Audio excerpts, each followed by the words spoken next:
Hello everyone. The moment we've all been waiting for to find out if I can actually do 200 coins revealed before I fall out of my chair.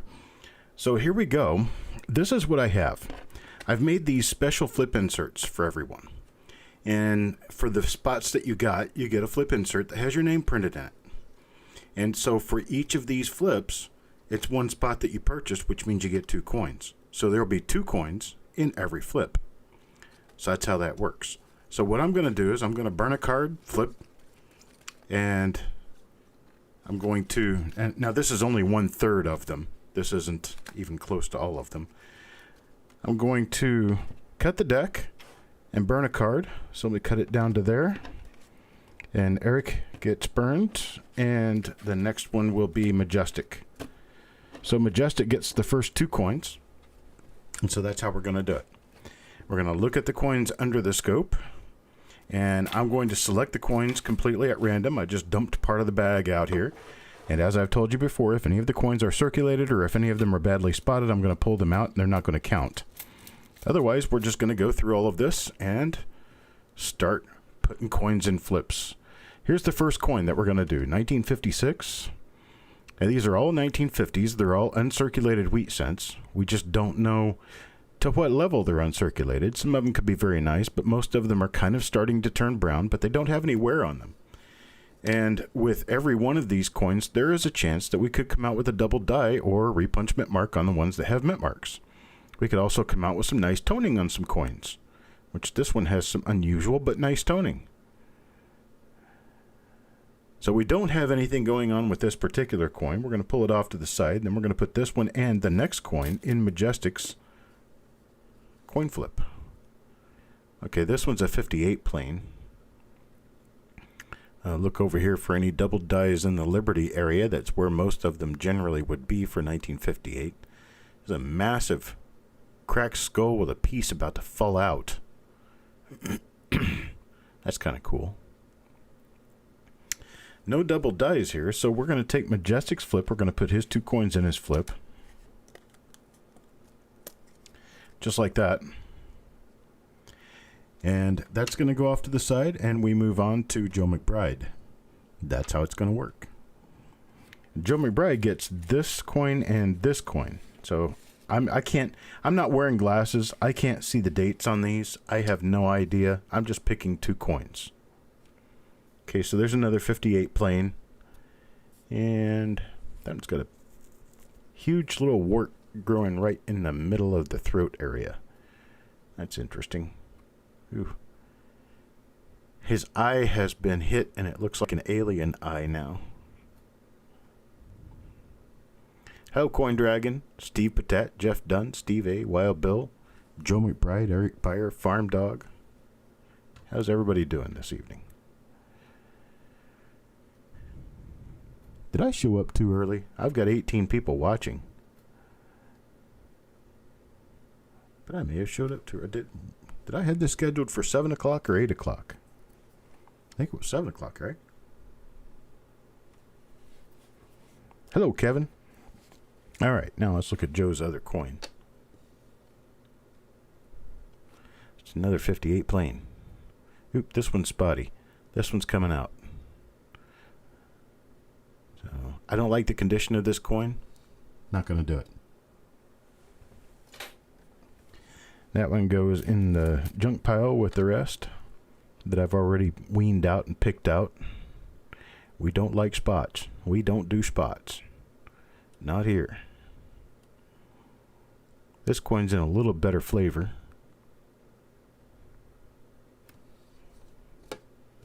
Let's see what it's got on the reverse. It's actually a chance for a nice double die reverse on 56 plain. Don't have anything going on here though. Unfortunate but true. And Joe McBride will get his 2 coins, and we're moving on to Steve Patat. I figured this would probably be the easiest way to do this. The easiest way, and probably the most fair way. Okay, another 1956 plain. Hope we start running into some mint marks or some double dies or something here soon. These always make me nervous until I actually get far enough in that I know that we're actually doing something good that has some value and merit. I like value and merit in what I do. I don't like doing anything that's a waste of time. And I did go through a handful of the coins from this bag prior to even offering it for sale. I'm going to set that back down there for a minute.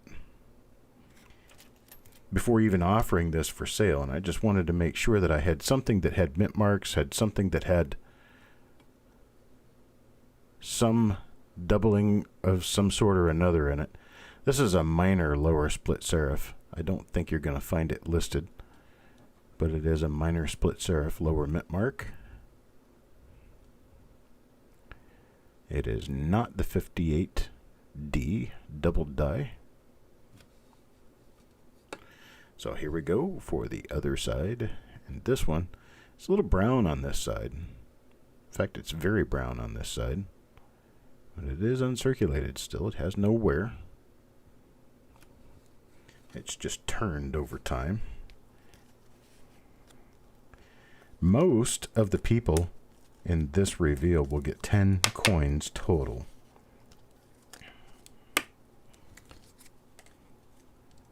Most everyone. Okay, and Adam Chambers. 2 coins for Adam Chambers. We're going to take one here. Ooh, that's a 56D. We have some possibilities with 56D now, don't we? I don't see any of them making themselves known on this coin.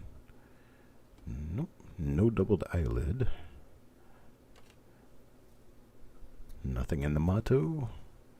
Nothing on Liberty. Let's check this one for a double die reverse.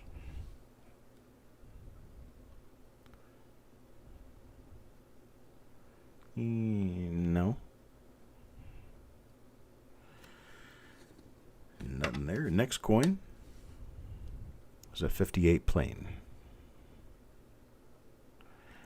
Most of these coins, as I've said before, will be from the last 4 years of the wheat cent, but I did find some 1950, 52, 53 in the handful I sampled. So we're just kind of getting a little bit unlucky with the dates that we're pulling now. These are not all going to be 56 through 58. Okay, get Adams 2 in his holder. Then when I get done with this, I'll have a big stack of mixed names with 2 coins in each, and I will just say these 2. What's this one? 56 plain. Then I will just sort them out by name and get them in your packages and get them mailed to you. They'll be next week when we get them mailed. Probably next Monday. I'm going to finish this 49S roll first. It's the very first thing I'm going to do. This 49S roll has become the bane of my existence. I love doing it. But there's a certain degree of doing it where you start getting a little bit tired of looking at the same thing over and over again, with it not actually being the same thing, and then you have to decipher what everything is that's different. Hey, Andrew. Paul Hampton is here. Paul Hampton in the house.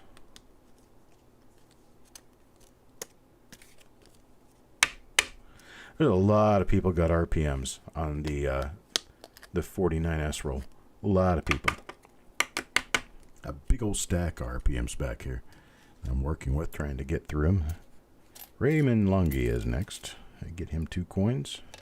There's one. It's going to be a 58 plain.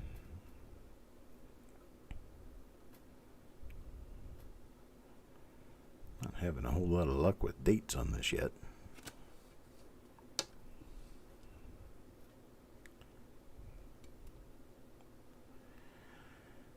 And we got a big fat zilcho for varieties other than one little 58D split serif RPM we've ended up with out of this so far. What do we have here? 56 plain. A 56 plain and a 58 plain. Seems like that's what we came here for. It was 56 plain and 58 plain. Yeah, let me get this out of the way. I got other stuff in the way. hands all over it. Trying to get this. There we go. I get this stuff out of the way. There we go. That's more comfortable. If I'm going to be here for a couple of hours showing you guys coins, I want it to be a comfortable couple of hours for you and for me.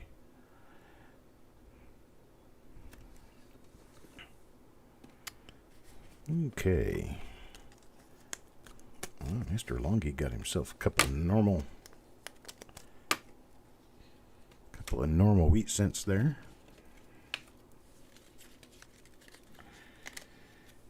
All right. Let me pick out a couple of coins. That looks like a nice one, and this one looks like a nice one. Let's see what we got here. What do we have? Oh, there's a 54 plane.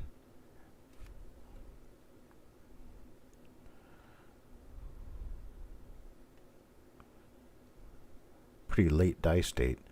You can tell the die state of a coin by looking at how fuzzy it looks going toward the outside edge. You can see how these letters are all just kind of taffy pulled and they're really fuzzy looking. You don't really have much of an outside edge. That's a late die state coin. Or late die state die. See how your detail is getting real soggy looking and it's just not real clean looking detail? That's the sign of a late die state coin right there. Let's take a look at this other one and see what comes of it. It's a 56 plane. It's a nice red looking coin though. Nice uncirculated coin. And we have it's another normal 1956 Lincoln cent. This one's got die break on the end of the T there. Or a die chip, whatever you want to call it. A little die chip on the C of cent. A little die crack running north from the O of 1. That's about it for that. And this was for Farm Dog. And we'll get Farm Dog's 2 coins in there and move on to Eric Beyer. Let's see. I kind of like this one and this one. I can't see anything other than colors. And I don't see the colors really well. See, that's a 56D. So I think I'm just going to go to blind pulling. Because then you can't say, huh, you picked that one and you meant to. No, I didn't really mean to. I just picked them. Just kind of how they came out of the pile. That one has active spots. We're going to toss it out. Start up another one here. What we got? There's another 56D. Is it one of the better ones? Well, it does have a split lower surf, so it is a RPM. But not seeing anything more major on this other than just the fact that it's a minor RPM. But it's an RPM nonetheless. Cheap one. Let's see what we came out with on here. I'll just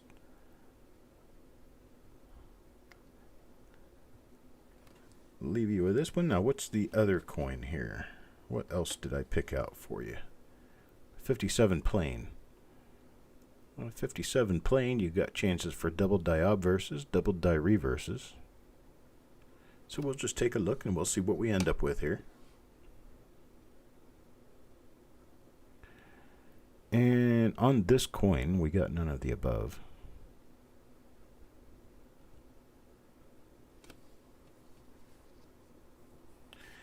Everybody did do pretty well on the 49S roll. That 49S roll was a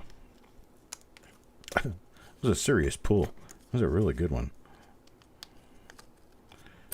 Now, Paul, I know at least got one of the plate coins. I'm not sure how many. We got at least one of the plate coins. This is for Deanne here. All right, we've got a 58 plane.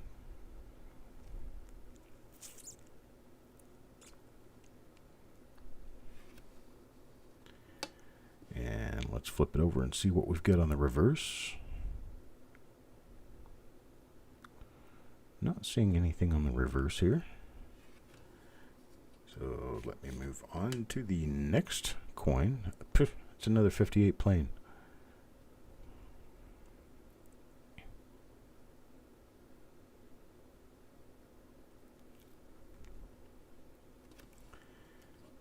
Okay, let's look at the reverse on that one. You never know when you're going to run into something. You really don't. You got a lot of people. Ooh, there's a nice little struck through right there. You got a lot of people who say, oh, yeah, 58 planes aren't really worth looking at. Well, you don't know that they're not worth looking at until you look at them.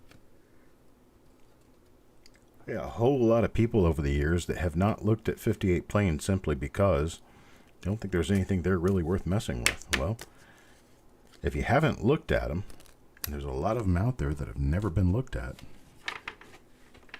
how do you know? Robert Adams with this coin first, which is a 1954 plain. This has got a little bit of that shadow doubling on it. You can see a little bit of what it looks like an extra 4 poking out of the right side of the 4. All that is die wear.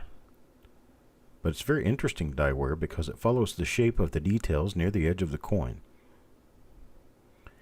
But definitely it is die wear.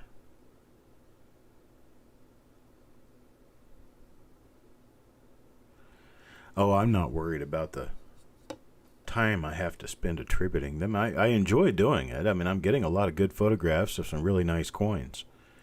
Just my problem is I'm trying to beat a deadline, you know? Trying to work on deadlines.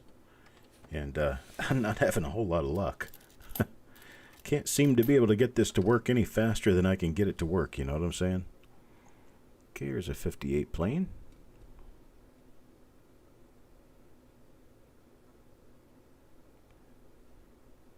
Looking for bar L's, looking for doubled eyelids, looking for pretty much anything that might come of our search here.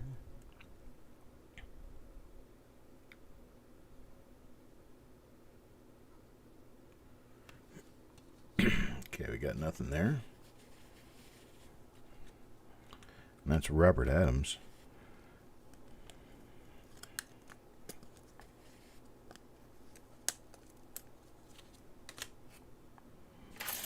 Next up, let's take this coin and this coin. Let's do that. Got a 57 plain here. That is a doubled eyelid. It's a doubled eyelid, doubled die right there. So don't forget, Deanne. You got a doubled eyelid on a 57 plain here. So now we found 2 RPMs and a doubled eyelid. I can't tell you how many coins we've done. Probably 25, 30. Almost a little better than half a roll worth already.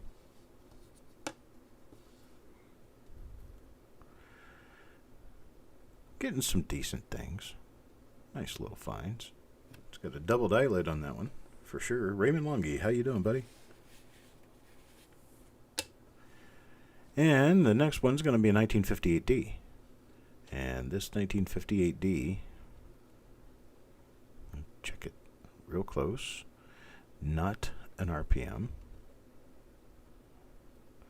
It's not DDO number 1. It's not a doubled eyelid.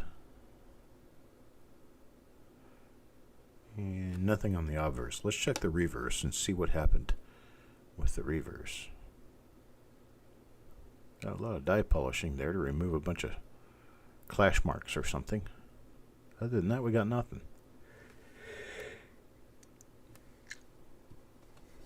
There we go, I'm yawning already. Alright, we got Deanne in. Let's move on to the next one. It'll be Tim Connor. No, Tim Crowell, sorry.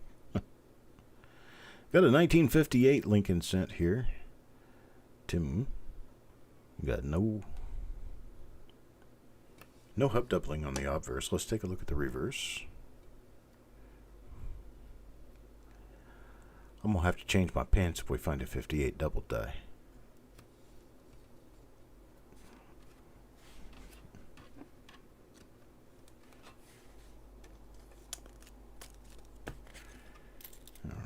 here's another coin for Tim Kroll.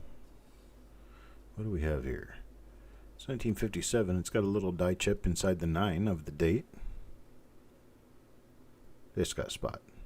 It's going away. Unless we can find a good double die on here, we're going to put this one away.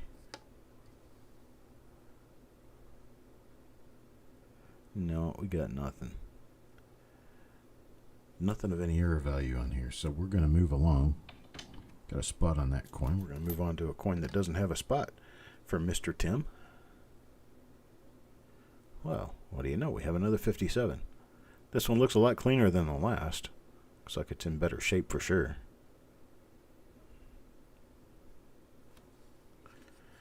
Difference between spots and stains. The difference between a spot and a stain for me is that a spot can actually change the preservation level of the surface of the coin.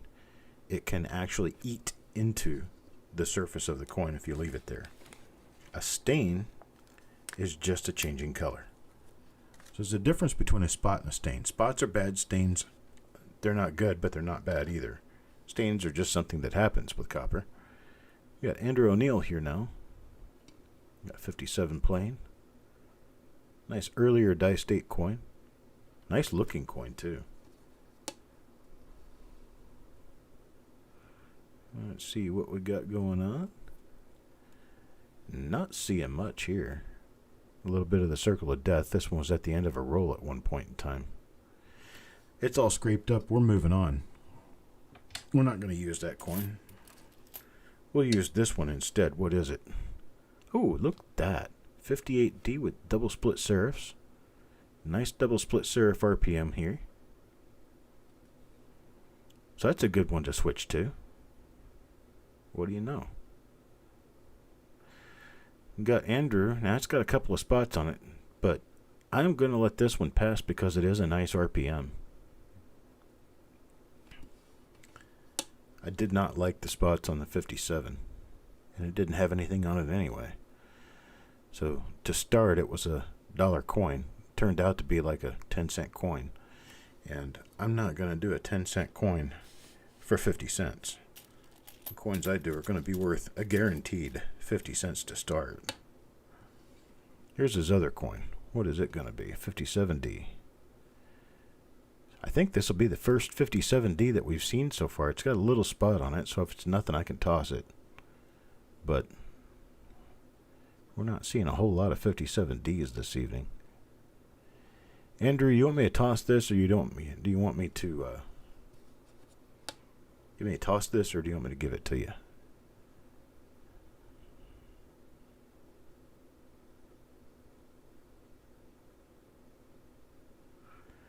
It's a 57D Lincoln. It's in pretty decent shape, but it does have a couple of spots on it. I just wanted to know if you want me to go ahead and give this one to you, or do you want me to skip on to another coin? Yeah, spots are bad. Okay, there's a couple of spots on this coin. I'm not going to call it a bad coin, but it's got a couple of spots on it. I'll just go ahead and move on to another one. And we'll see what happens. There are going to be a few little spots on some of these. Shouldn't be any major spotting on any of them. That's more of a stain than a spot right there.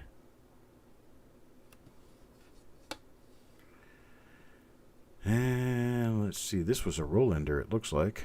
Maybe. No. Thought it was. Not a roll ender.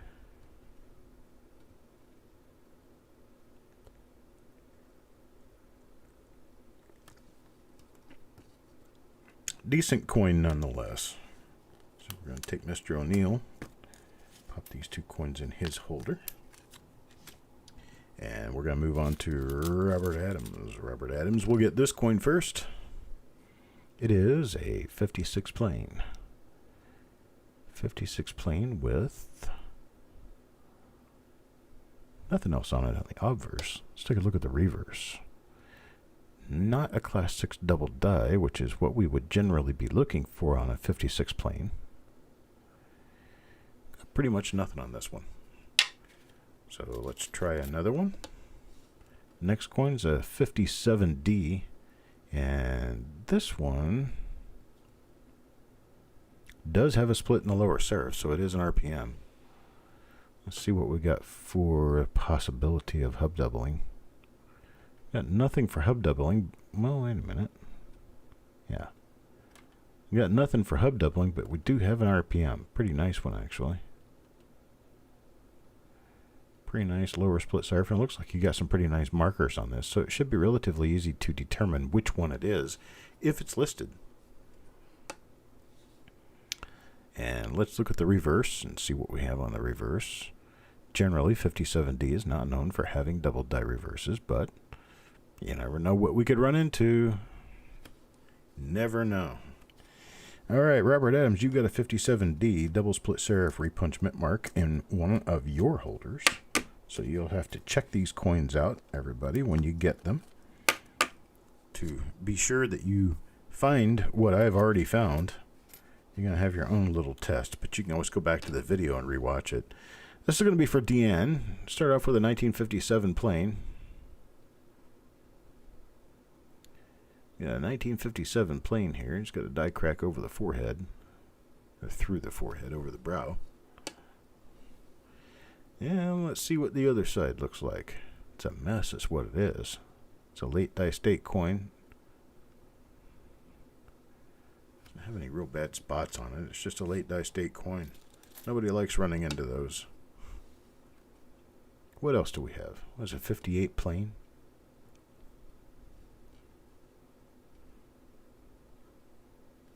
Yeah, this one's too spotty.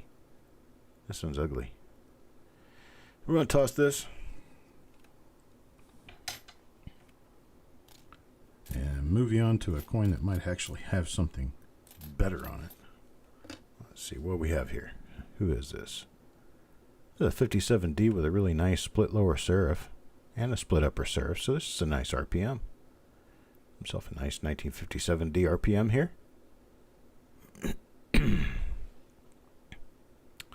Let's see, I don't see any hub doubling on this one. There are a few that have both. There'll be some coins out there that'll have both. Double die and RPM. This one doesn't though. This one's just an RPM, but it's a nice one. Hello, Mr. Morel. Or Morel.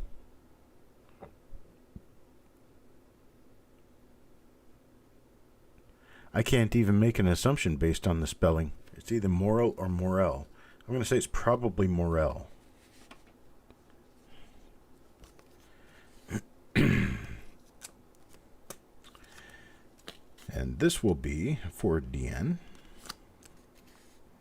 So remember, you've got a double split serif. 1957D in there. This one's going to be for Majestic. We've got a 1956 going. And the obverse isn't showing me anything. Let's take a look at the reverse. Spotty, spotty, spotty. Not a double die. Spotty coin. We're just going to move on. Let me pick this one for you and see what we get. Well, it's a 57D. It's a little bit different issue.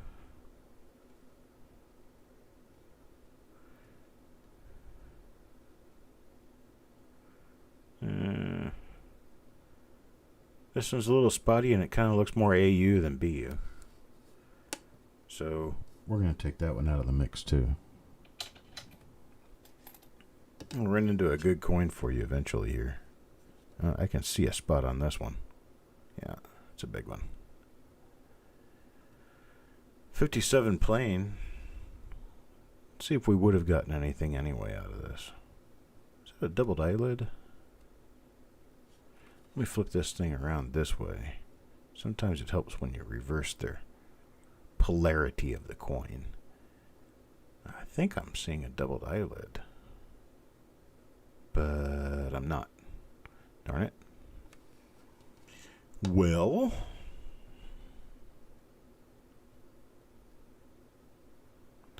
nothing on this. We can just pull this out because this was a pretty badly spotted coin. Well, 3 strikes and you're out, right? Let's see what we got here. I picked a bright one. Okay, it's a 58D.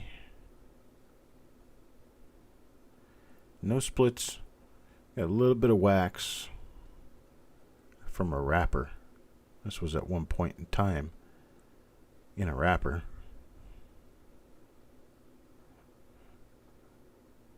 Little spot on there.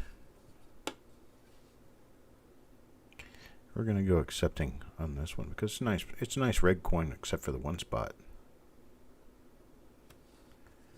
So we'll keep that one for Majestic. Now let's move on to another coin, see what we get.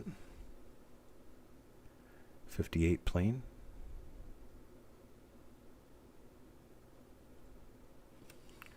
Yeah. This one actually has wear. The rim is worn on this. You can tell by the way it shines. Just not a good coin. Jeez. Oh, we run into a pocket of bad ones. Yeah, they're all good coins. Some are just better than others. Are we trying to give them good feelings? Coins are not bad. They're all good. All coins are good. Even the one with spots, that gives them character. There's a little struck through going on right there.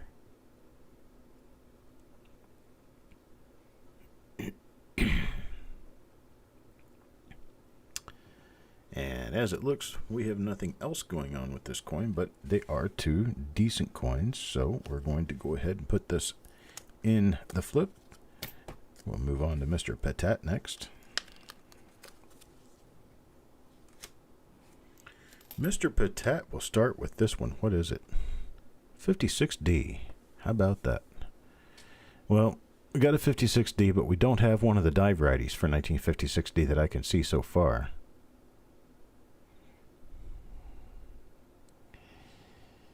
No, we're not going to get anywhere with the obverse on this one. Let's take a look at the reverse and see if there's anything on the reverse. We wouldn't necessarily expect to find anything on the reverse, but gosh, you never know. The way the world is going these days, you never know what you're going to find next. So we just keep looking, right? Okay, here's a second coin. It's a 56 plain. This one's a little brown. It's got a spot on it. No more spots. A few little dinky spots. No more big spots. Any more big spots and you're done. Nope. We're okay here.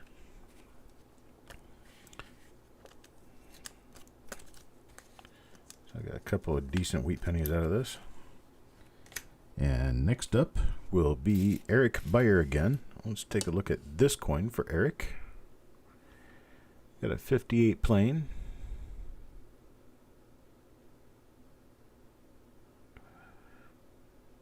Pretty good looking stuff. Just got nothing on the coin for varieties. On the obverse anyway. Good evening, Chuck number 2. You got spots in this reveal. May take us a while to get to them, but you've got spots. Alright, there's that, and another coin for Eric. Is that 56 plain? Looks like he's sneezing.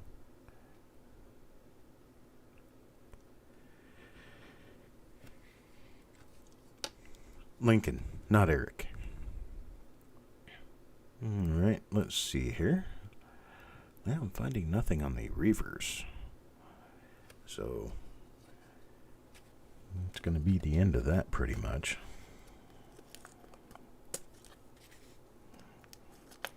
Then I wonder, I'm just about halfway through the show. How many coins have I done? Just about halfway through the first hour anyway, sorry.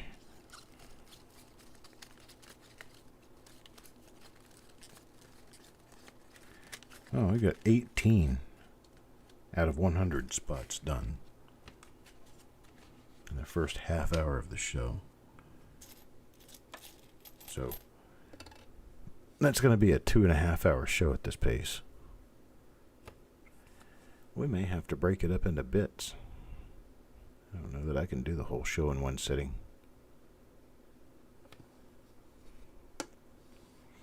We can certainly try. Means I'm earning my keep, right? Ooh, what was that? Oh, okay. Hitting the coin. Looked almost like it was doubling on the bottom edge of the end. Then I realized, not. Sorry. Not. 1950. What a good year, 1950.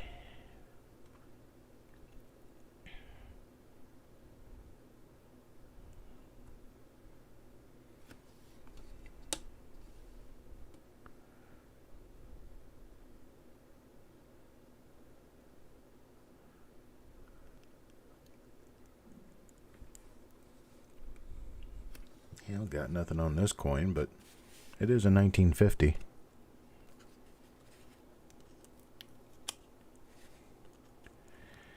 Now, if you've got your top chat started up top, you might want to change it to live chat so you can make sure that you see everything that everybody says. SRK Iron Man. Nice die cracks here. Your die is all cracked up.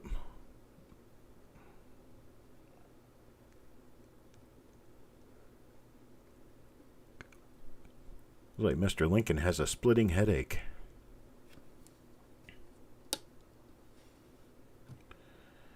The reverse die is, well, quite aged.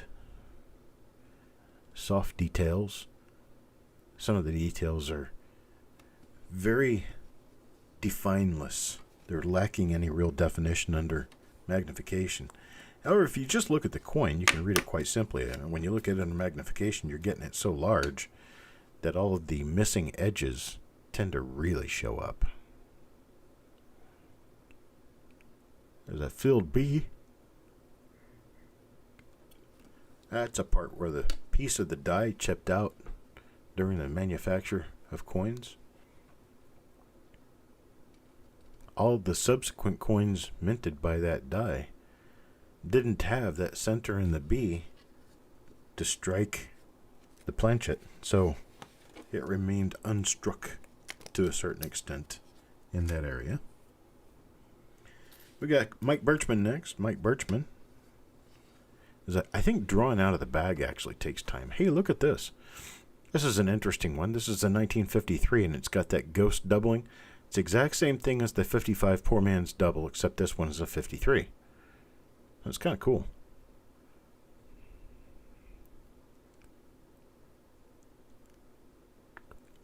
That is caused by die wear. It's the same die wear you're seeing in these other parts of the coin, where you get this little speckling, flecking. That looks a lot like what we had on those 1971 Lincoln Cents a couple of weeks ago. I do have a different 71 roll now. It's from a different source, so we may get lucky.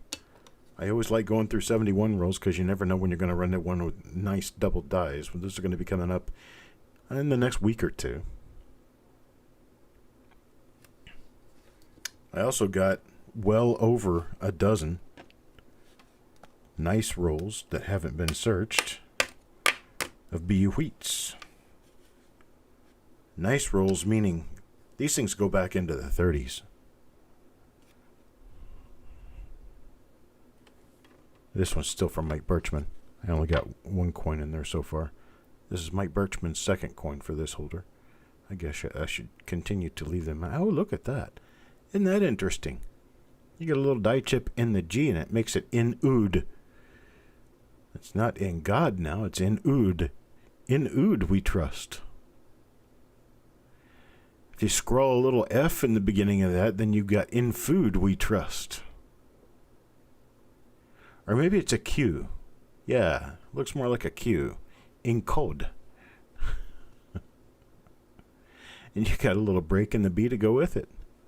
How do you like that? That's kind of cool. That's a cute little coin right there. That much is for sure. We're going to let this one pass, even though it has maybe what could be a little tiny touch of wear on the reverse. No, actually it doesn't have any wear. It's just kind of chalky looking.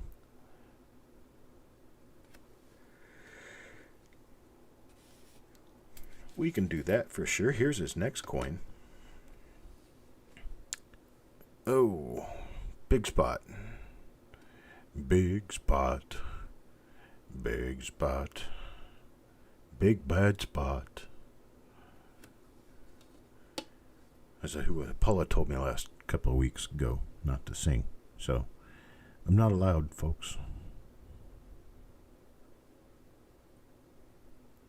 Let's Talk had a chip and a crack on that last coin.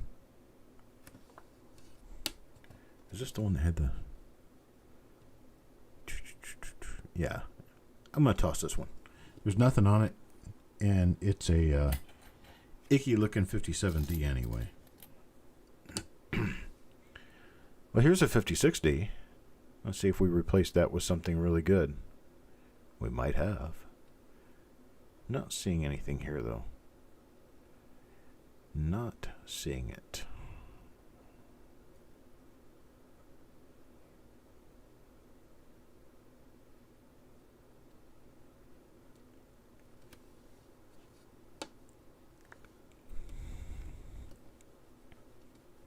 Came out with nothing on the outverse of this one. Looks like the reverse is going to give us about the same answer. You got nothing. Move on. All right, then. It's time to move on.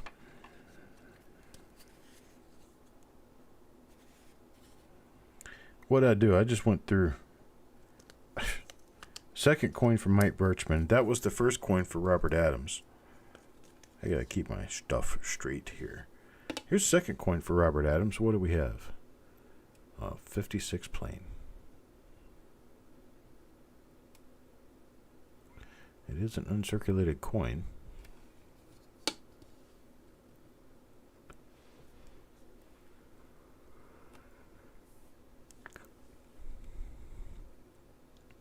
This is uncirculated, folks. It has no wear on it.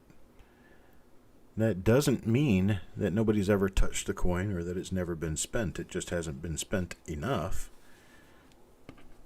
to wear the coin down. So we've got that 56D actually goes in Robert Adams' pile. And then we have a 1956 plain for Robert Adams.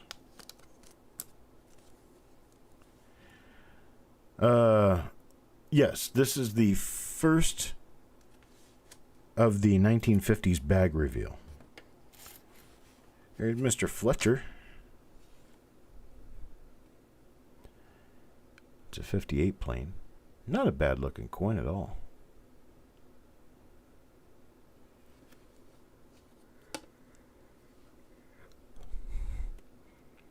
But we've already done reveals number 125 and 126 today. That was for a 59D roll and a 1964 plain roll. And this is for Jim Fletcher again. It's a 1958 plain. Running into quite a few 1958 planes, so I'll look for any excuse I can to get rid of them. This one is going away. Yeah, this coin's kind of ugly. So it's going away. Well, let's pick a different coin. Oh, it's another 58 plane.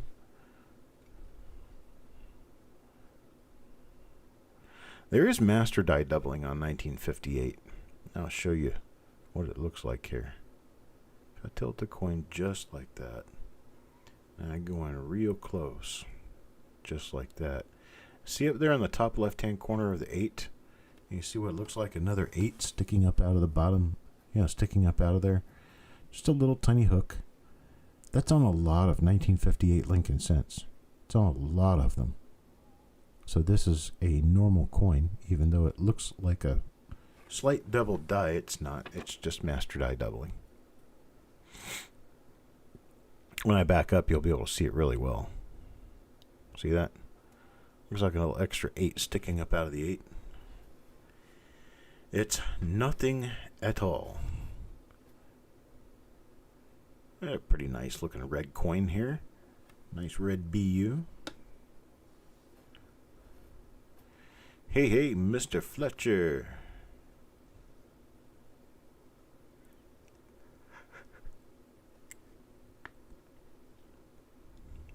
Not seeing much of anything else in here, though. So there's Mr. Fletcher's 2 coins. And then Mr. O'Neill will come back. Ender O'Neill up next is on deck as Mr. Fletcher is struck out looking.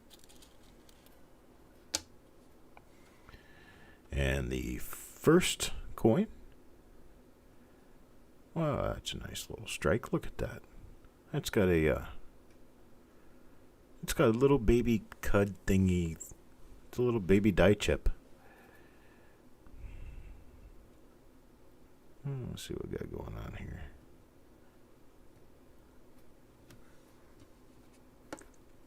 Nothing on the obverse other than that one little baby die chip. The reverse is a very late die state coin. Not great. Not real bad, but not great at all. Alright. Here's our second coin for Mr. Adams. Or Mr. O'Neill, I'm sorry. For Andrew O'Neill. Another 1958.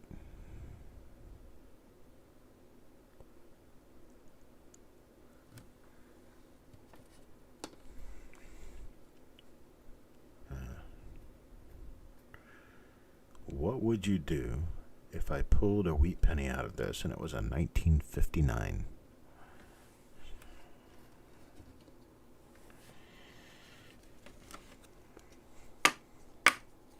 That would be nice. That'd be really sweet. All right, next comes Robert Adams again. Let's see what Robert gets with his first coin in this holder.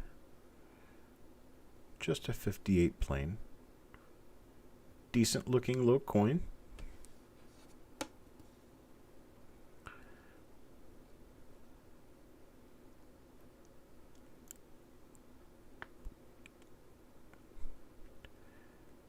Nothing superb.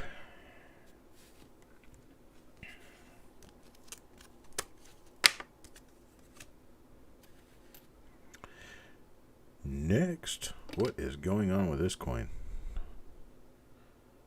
Is that a spot somebody tried to scratch off of it? Yeah. Well, this one's definitely not staying with us. It looks like it's had a light cleaning too. We are going to chunk that one off to the side and go with a different coin. This one's much cleaner looking. It's a 58 plain though. It's a much cleaner looking 1958 plain. And let's take a look at the reverse.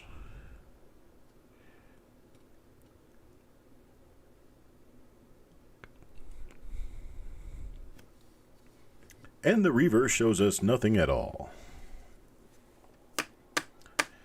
Nothing at all. Yeah, wow, Bill, wouldn't that be nice? Rare 58 double die. I could do that. That would be nice. What do we have here? Well, here's a 57D with a die chip in the 9 of the date. Looks like a little baby split maybe on the bottom. Could be a little baby split RPM. Let's see what we have around here. Sometimes, once in a while, you find a double die in the word liberty on the 57Ds. Oh, it's spotted. It's got spots. I don't like spots.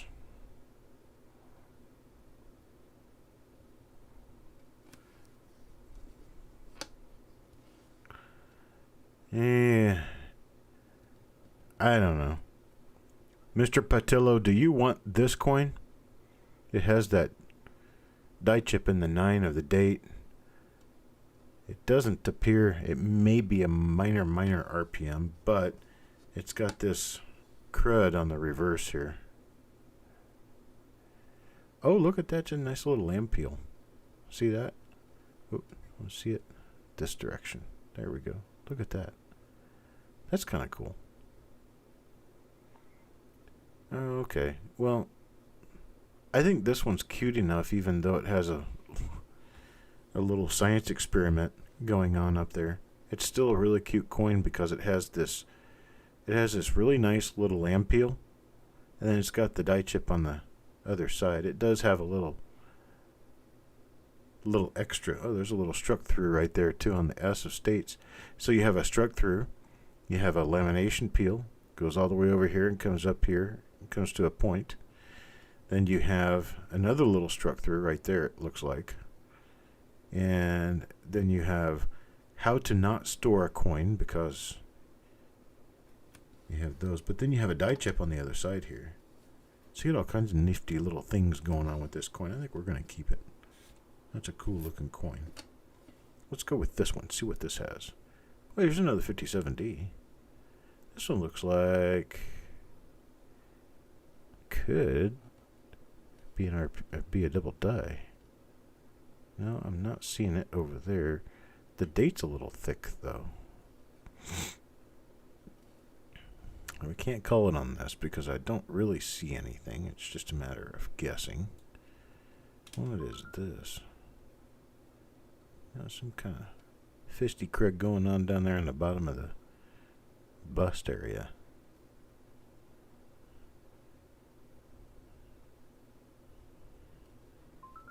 What is this? Those are die gouges. Those are real heavy die gouges and then a struck through. How weird can you get? That's interesting. That all happened during the strike. That's not damage.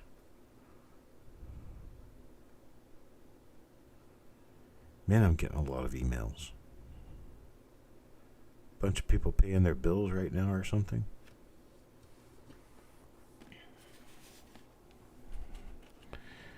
At any one point in time, I'm usually the unlucky recipient of 3 or 4, 5, 6 unpaid invoices. Sometimes I have 10 or 12 unpaid invoices. Deanne gets this next coin here. Well, that's a nice bright 1958. That's actually kind of cute.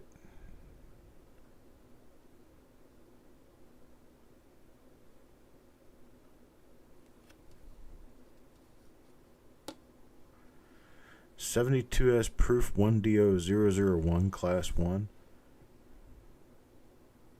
A stake or a stack? With a stake of?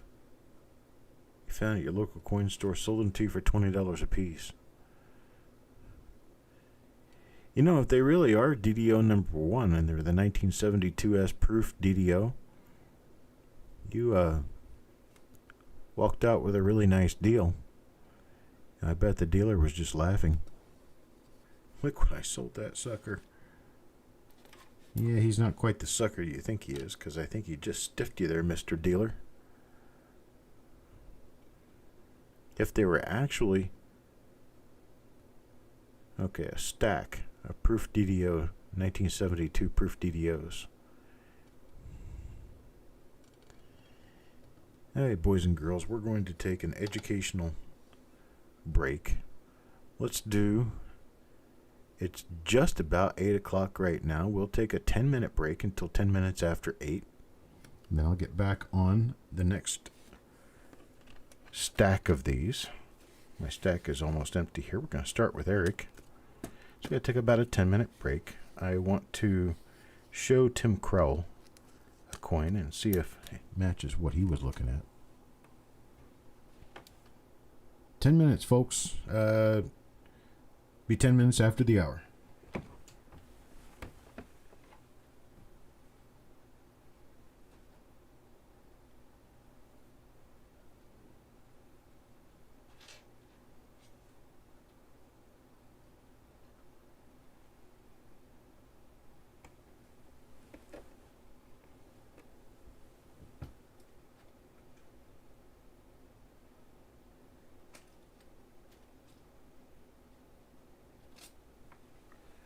Well, I guess I'm not able to locate that coin right now.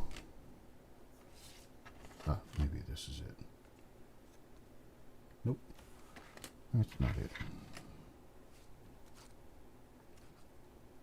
I got stuff all over the place here. I am one ill person.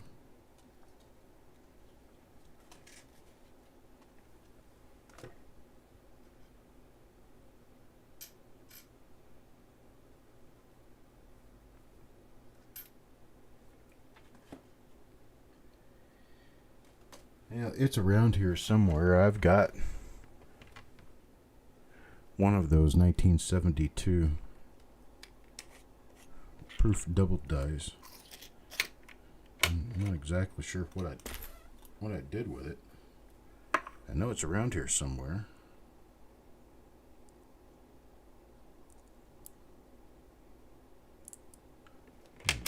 Through a tube of 1971 proof. Oh, it was in 1970, so maybe the 72's in here.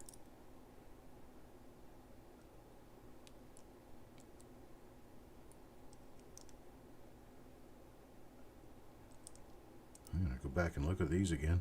I don't know what this is.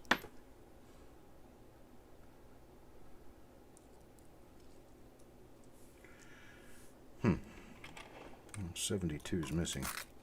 For right now, anyway. It'll pop up again.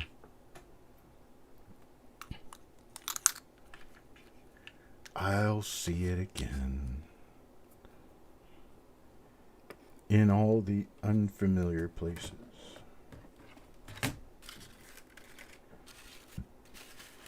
I have no idea where it is at the moment, but it's not trying to hide from me. I know it will come back out.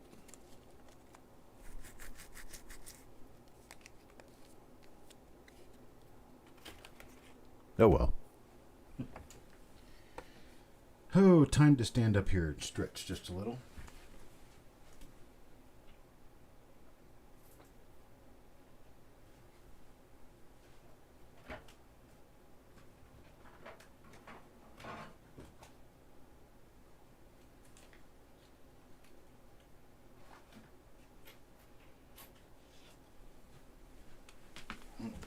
Guess what I found?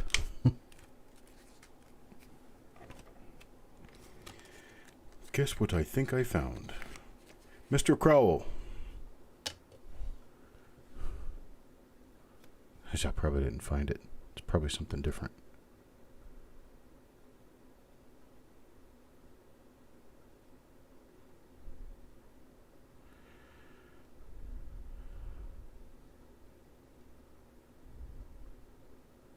Yeah.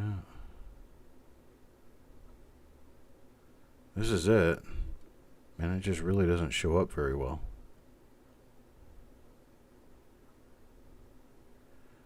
Okay, we'll take a look at the date here.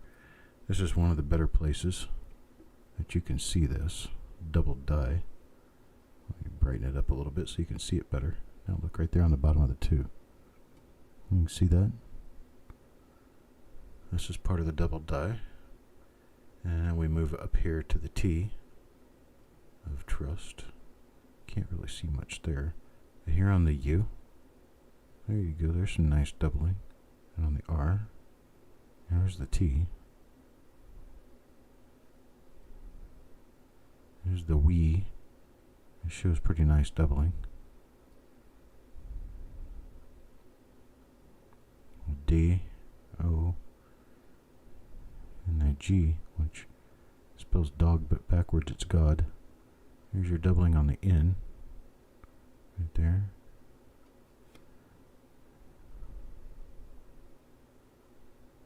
There we go. Nice and focused in. And then we look at the L. And the L has doubling toward the top. I think you can see that. There's a little notch over in the corner, too. Right down there in the corner. Is this what you were picking up for $20 a coin? This kind of double die? I mean, because the double die, you can see it here on the inside of the 9. There it is again on the bottom of the 2. There is the 1972 proof link and cents that show what basically amounts to the master die doubling. So you pick these up for 20 a piece. You want to double your money?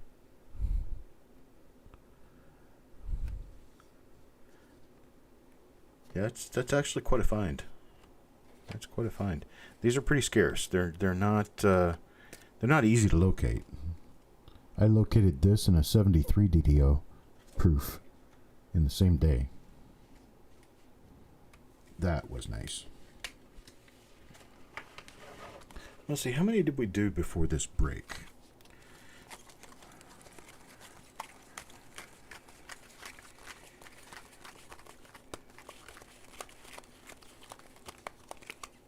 We did 27 flips. So that means we got 54 coins done. 54 out of 200.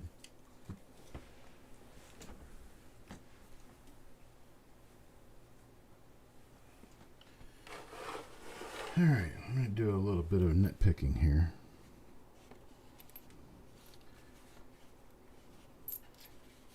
Got a little bit better light on this stuff, and I've got my eyeballs on now, so I can pick out some of these nasty looking coins so we don't even go through them. I'd rather just go ahead and get rid of the icky ones before we even get to them, right?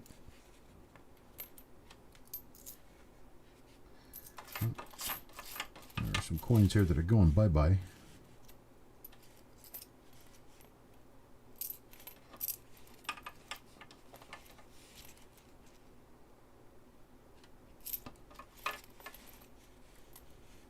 Oh, that one's nice and ugly.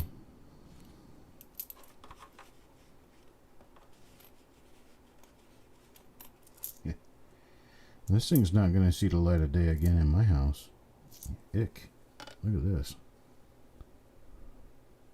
Oops. Let's back it out. There we go. Look at that. Spots everywhere. It's a 58. So we're not going to miss it.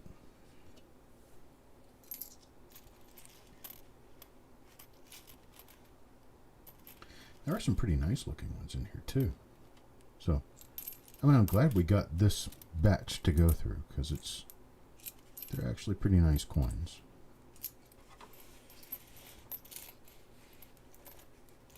I mean, for what we're getting them for. Absolutely.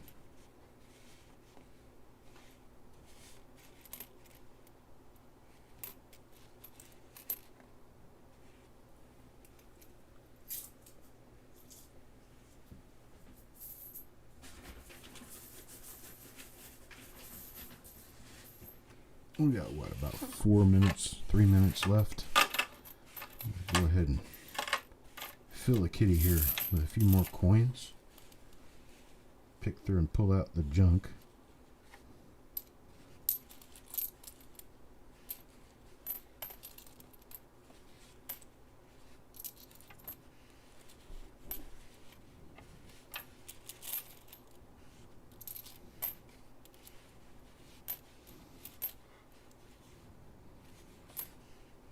End up just looking at the better, slightly more decent stuff.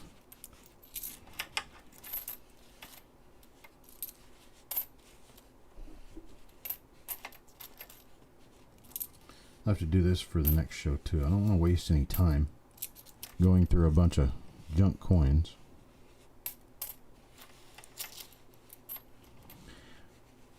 Going pretty well, Midnight Silver Run. We're doing okay. Nothing highly exciting, but nothing bad. I mean, the bad stuff we're throwing out anyway, so we're just going through the good coins.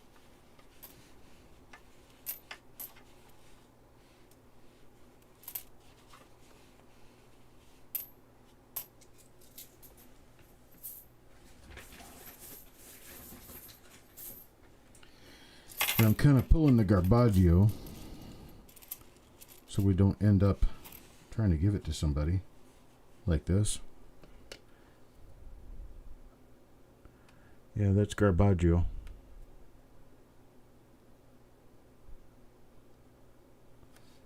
That's a 56 plain.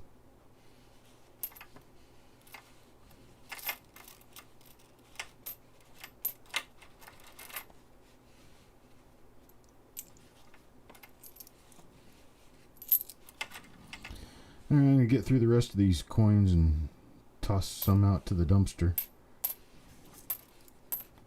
And we'll get started again here real soon.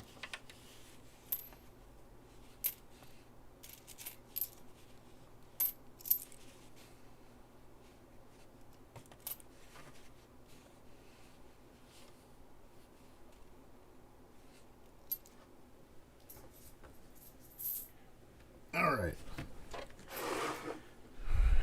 Back in. Back in style, back in business. Here we go. I'm going to continue on, and I'm going to go ahead and put another stack of these flip inserts under.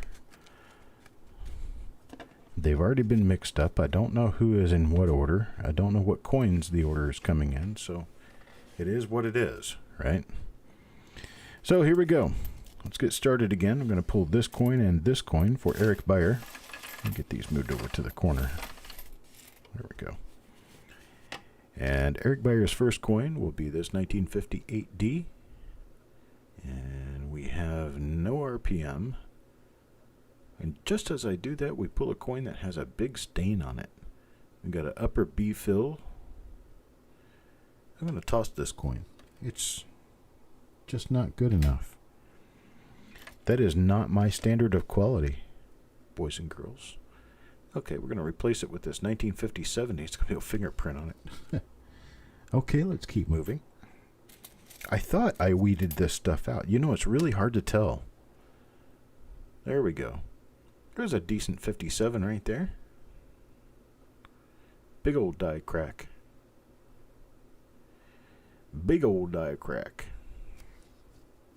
Right on the head. Don't have a die variety here, but we do have a decent 1957D. This is an all-red coin with no big spots.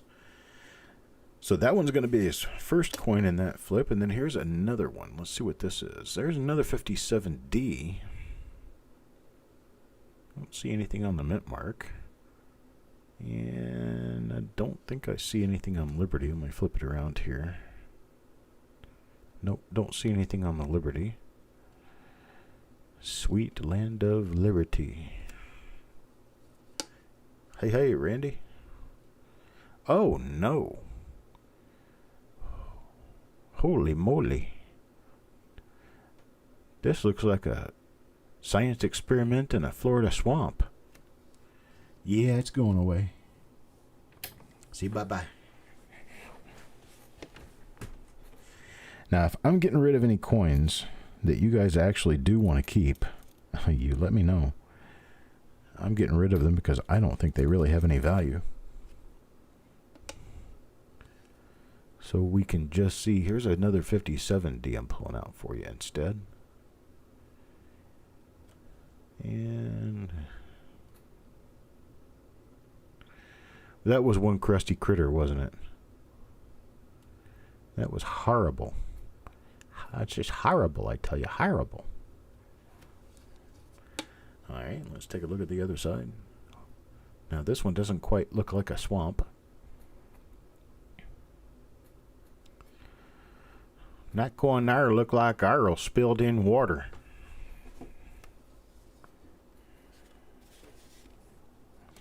Okay, Eric.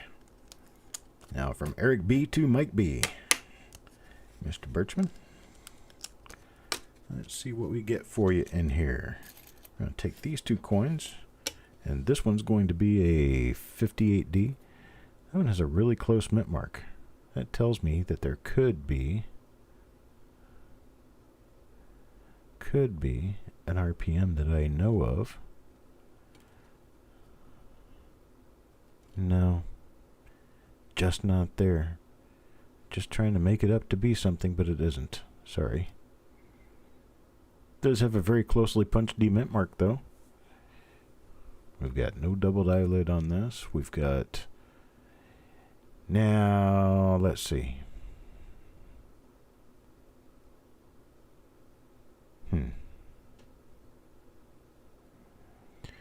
I thought I knew of an RPM that had those die gouges, concentric die gouges running all the way around the design, around the outside edge of the design.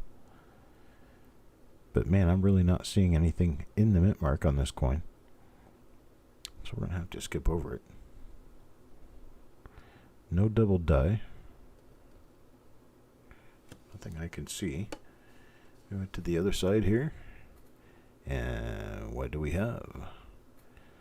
Looks like a normal 1958 D-Lincoln cent reverse. And we have this one. This is a 1955D. It's got spots on it though.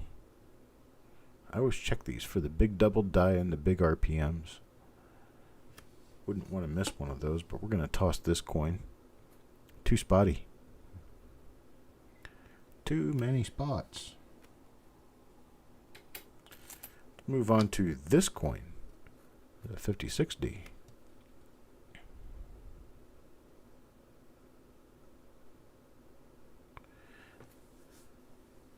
Doesn't look like a double die obverse or an RPM.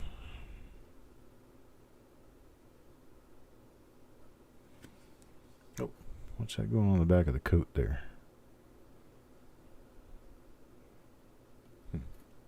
Interesting.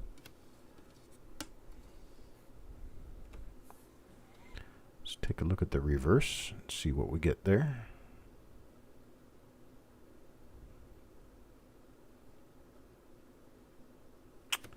Nothing there, so we move on.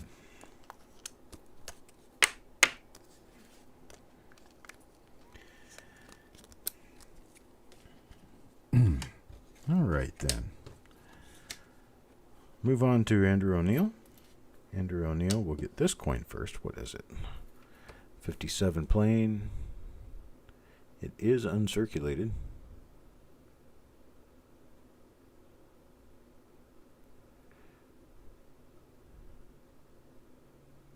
It's not a double die obverse. And not a double die reverse either.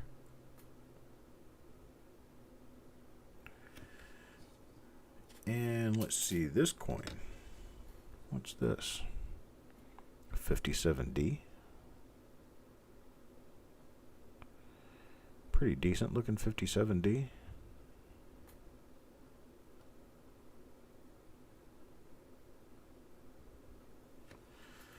Nothing on the obverse though. Take a look at the reverse real quick. See if we can pull anything up out of the reverse. Do I sound like a total hick when I say that? Reverse? Should it be reverse? Double die reverse? I am a hick. So, if I talk like one, it's just how I was raised. But reverse, that's one of those words. Farm dog is next. Let's see what we get for farm dog. This one's a different looking coin. That's because it has wear on it. Out it goes. Very late die state. Very late die state coin. See if it has the double die reverse on it. Nope, doesn't have the big double die reverse. I'm done with that coin. Let's move on to the next one. Let's see what this is. Hi, here's a 57D with a RPM. Got a little minor baby split on the upper serif there. You can see it right there. Let's look at the lower and see what we can get out of the lower. It doesn't look like it has a lower split. If this one's listed, it's going to be a pretty minor one.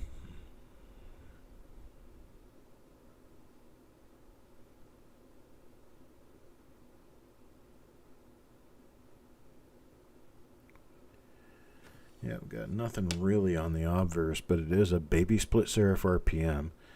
Now let's see, we have somebody's... This looks like a loop. Yep, it's a loop fingerprint. That's a...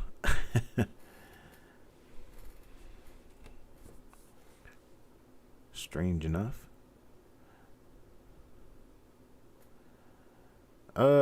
This one is a double die. This one is a double die reverse as it appears. You have extra thickness to the lower part of the E there, You have a little bit of distension going on, and the little circle is kind of egg-shaped. The UR has a little bit of doubling. I don't see anything over here on the right-hand side, but you see how sharp the top of this wheat is? And we look over here. This one's a little more blunt. It's a little more blunt because I think we have a little bit of hub doubling going on there. And what year is this? 57D. Huh. That's different. I don't think 57D is known for having double die reverses at all. Let me check something out here real quick. Go over to James's website and see if he has anything listed there. Double dies, wheat cent double die reverses. Nothing for any 1950s dement. Let's see. Let me go back to my website and see if I have anything listed. I don't think I do. For 1957D.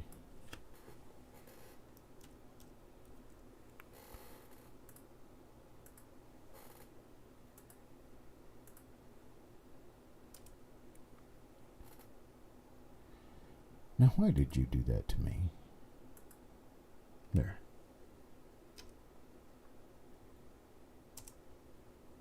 Nothing listed. There's nothing at all listed.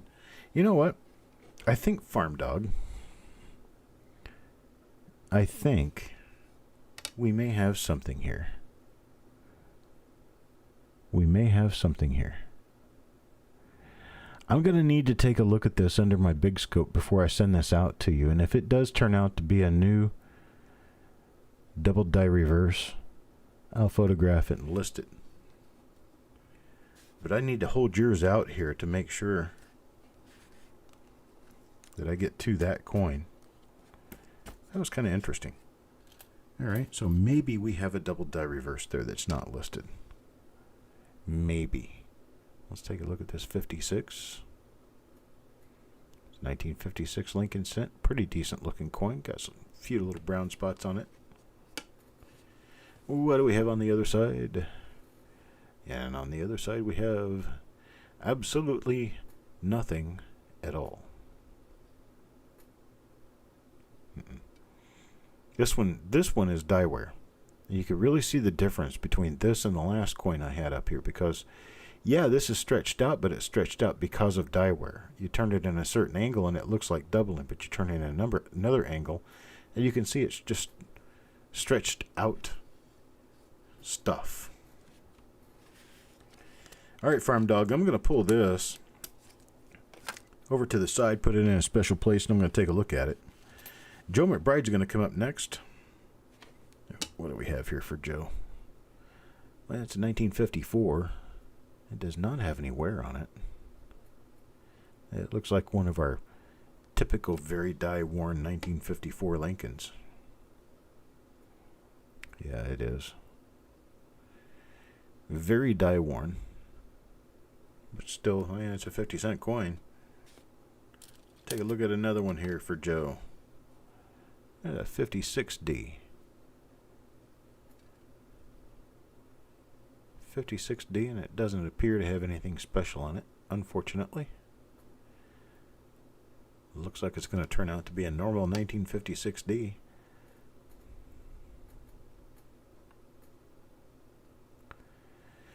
And it does. Can't win them all, right? If we had something in every one of these coins, it wouldn't be called searching. It would be called finding. Well, let's see. That die crack across the VDB and the lower truncation. Yeah. How many people would really like to listen to what I would have to say with regard to coins if they were not coin collectors? You know, just a general person on YouTube haps up on my video and I'm talking about a die crack running across the VDB on the lower truncation of the bust, And this one is a slightly red-brown coin with a few spots. Not stains, but spots. Some people would just be drooling with anticipation to shut it off. Shut it off, shut it off. Oh, we got 1957. There is a little die chip in the 9. There's a split upper serif for sure that I can see. And this one's still going to Adam Chambers. I got one coin for him, but I don't have both. This is a split upper and lower serif RPM. I do not see any hub doubling on this.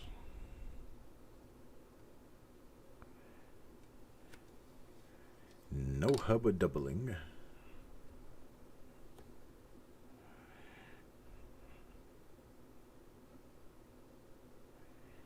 And nothing on the reverse. So that's Adam's second coin.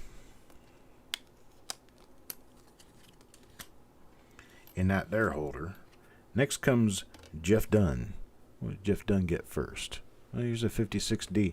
I really wish we could turn one of these 56Ds into one of the really nice dies. I haven't found really anything on a 56D yet.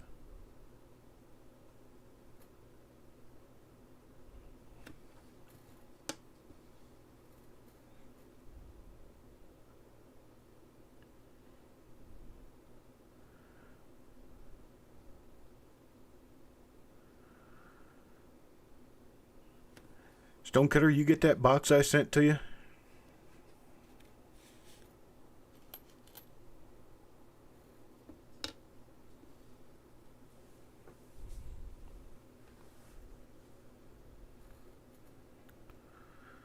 I put a label on a box and sent it to you. Yeah. That was that one we adjusted. I just sent it to you.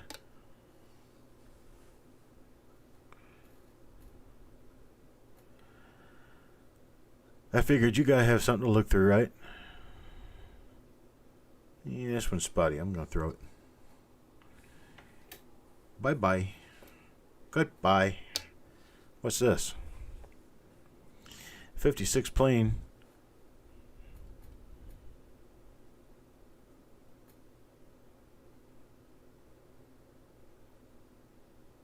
Huh?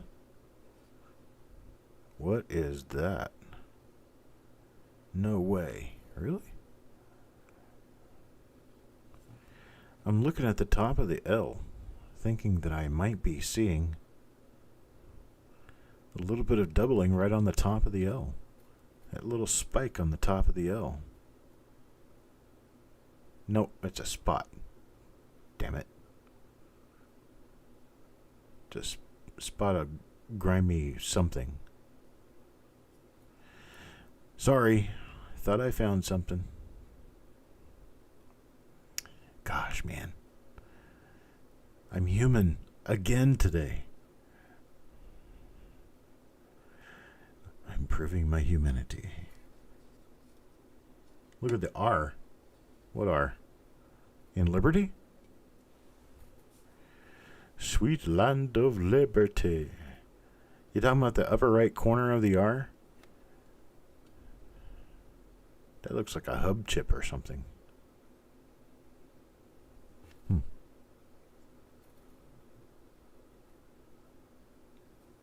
don't really know what that is. It's not a double die, though. If it was a double die, it would have something matching it. On the T, the Y, the E, there would be even amounts. If that was a notch from a double die, it would also be down in the bottom right corner of the R, which it isn't. This has to be something about a chip on the hub or something. I'm not really sure, but it's not a double die as it stands. There we go.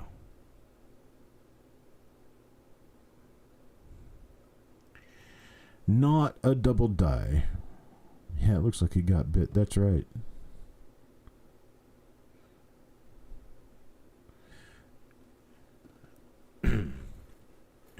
Say, friend, You look like that canine back there took a little bit of flesh out of you. You gonna be all right?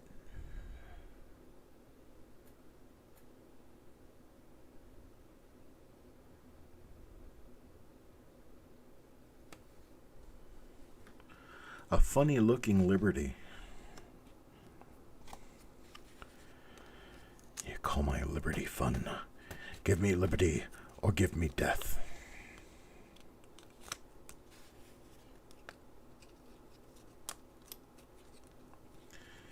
Well, that's Mr. Dunn for now. Mr. Dunn is done. Let's see, we pull out a couple more coins here for Mr. McBride. What do we have here? Oh, looky there. It's a 52D. With a die crack on the bottom of the 9 over to the D. This is going to be that one that makes the wing. Just isn't there yet.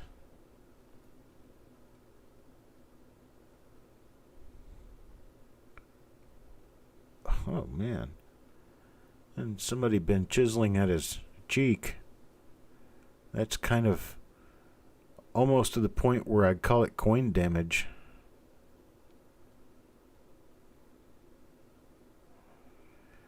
But that die crack has character. It's pretty. It's kind of cute. Joe's probably asleep.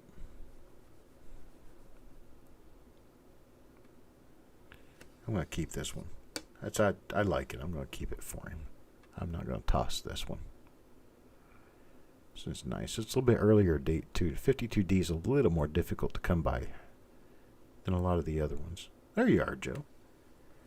So I got a question for you, Joe. You got this nifty little die crack running from the 9 to the D right there. It's kind of nifty looking. But we've got this scrape mark on the cheek. See that right there? Oh, scrape mark. Shines like a flashlight right in your eyes. Do you want to keep this coin or you want me to toss it? If we keep it, we're taking up one of your spots. If we toss it, then we get something else. But the something else may not be as nice. Yeah, a little die crack on the shoulder. Die crack on the lapel. Okay, so we're going to toss this one. And I'm going to move on to this coin. I don't even know what it is, but we're going to find out. It is a 1956D. And this 1956D is not an RPM.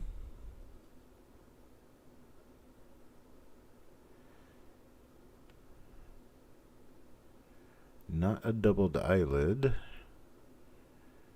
No doubling in the motto. And we look at the reverse.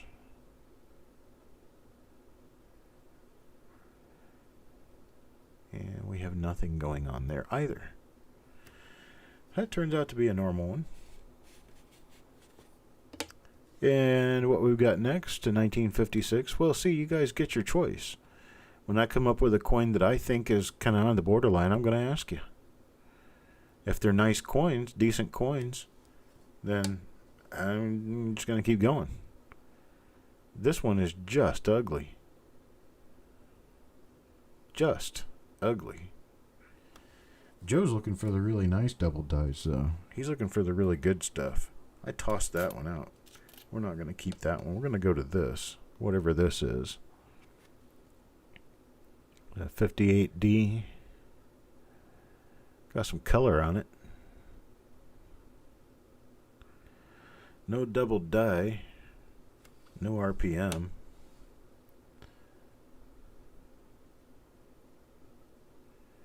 Oh boy. Nah, this one's going to turn out to be a nothing too. Sorry, JoJo. Yeah, cute looking flip though.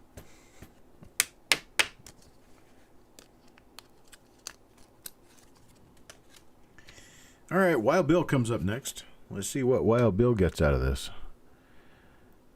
Okay, we got a 58 plain.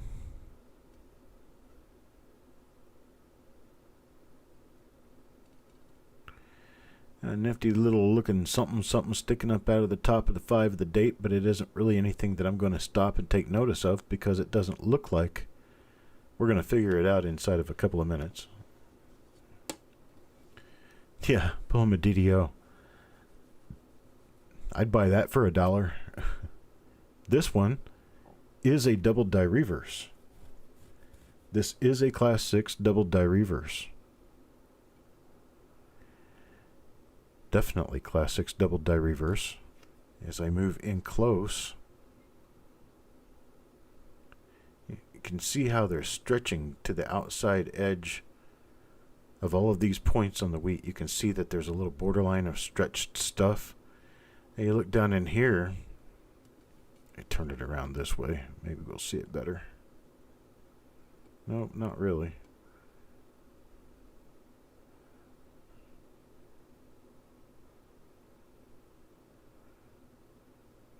How fast can you trace the outside edge of the design of a wheat cent using a microscope at this level? Now see, there's where you start seeing the extra spread on the doubling. Right there on the U. You don't really have it on the R, but you see it on the U. You see it pretty well on the L. You've definitely got it on the P. Egg-shaped dot. You stretched out E. Definitely a double die. Guess what, folks? This was, what year is this? It's a 58. Is this a 58 plane?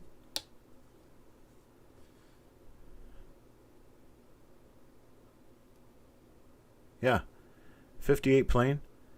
I don't think there's any double die reverses listed for 1958 plane. I don't think I've ever seen one. And go back over to the definitive reference, correct? Double dies, 1909 to 1958, 1958 plane. Well, there is one listed, after all. There is one listed. I got a few proofs. But this definitely, you've got 5 listed. You got 4 of them are proof, and one of them is a regular circulation strike coin. And I'm going to show you guys what I'm looking at. This guy right over here. Now let's take a look in here and see if we can find anything. Needs to see a specimen of this double die for new color photos and die stage information. Well, let's see what we can pick out of this to see if we have the same die. It looks like the doubling kind of comes to an end about the same place. I don't really see any markers that I can use, unless maybe that could be a marker. A little line between the I and the C. So let's switch back over and see if we see anything down there between the I and the C. Maybe. Maybe. I'm going to say this is probably DDR number 3 for Kaneka. I don't think I have it listed, which means I would need to photograph this before I send it to you. So, Wild Bill, you may have yourself a new listing here. So that does appear to be a double die reverse. Let's move on to another coin. Take a look at another one for you. And see what we got here. There's a 57D this time. 57D. I'm kind of helly jelly on that. I've always kind of wanted to find a couple of minor double dies even that are kind of new to me for the date. Gives me a good reason to go back through 1958 rolls, that's for sure.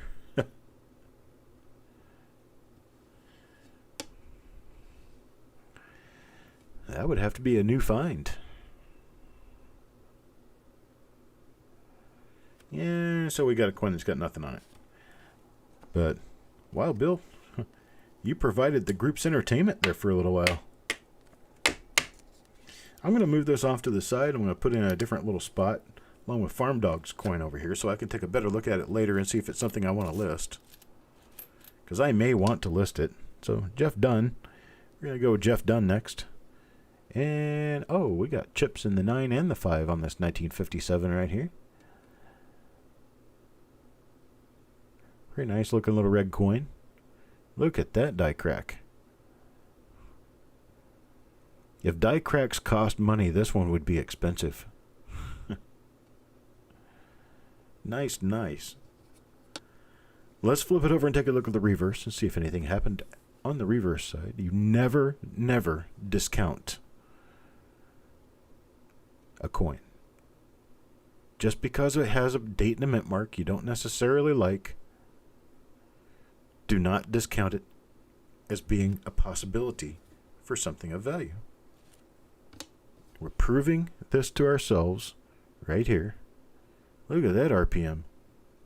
A 56D RPM there. That's a nice one. That's a nice one. A nice split upper and lower serif on this one. That one will be listed for sure.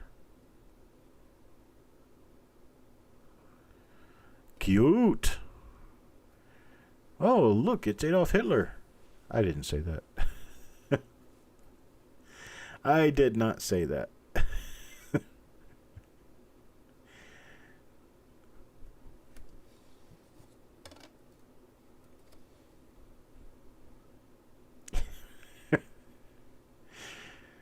Chuck, you should be ashamed of yourself. But I'm not. I don't know what to tell you.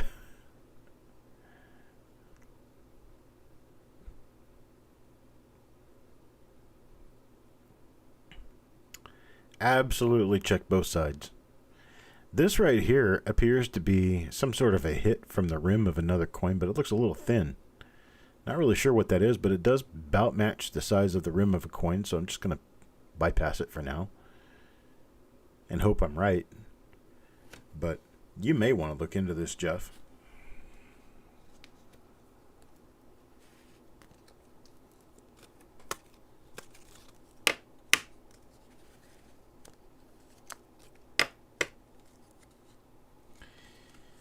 All right. Got my window cracked and I can smell weed outside. My spidey senses perk up when someone lights a joint within, 2 or 3 miles of me.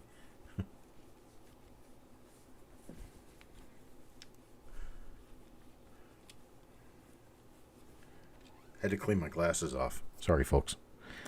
Little minor break.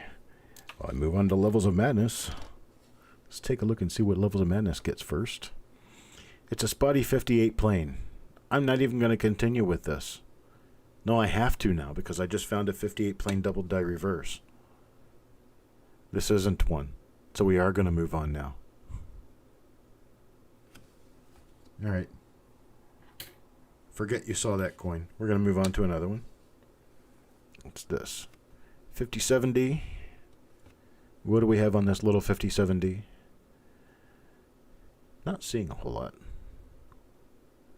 Not a whole lot.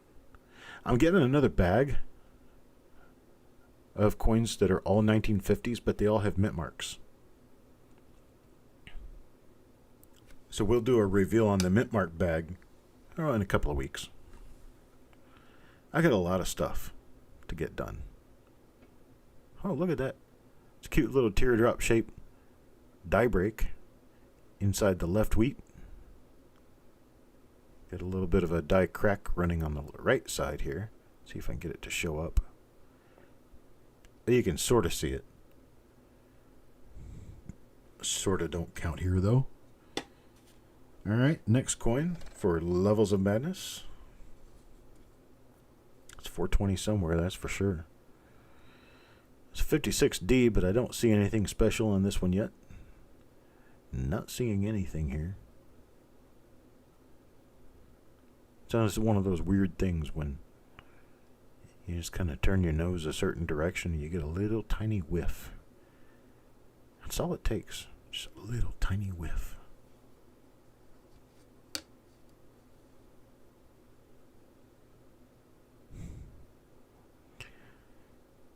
Of course, I'm about as discreet as a bull in a china shop.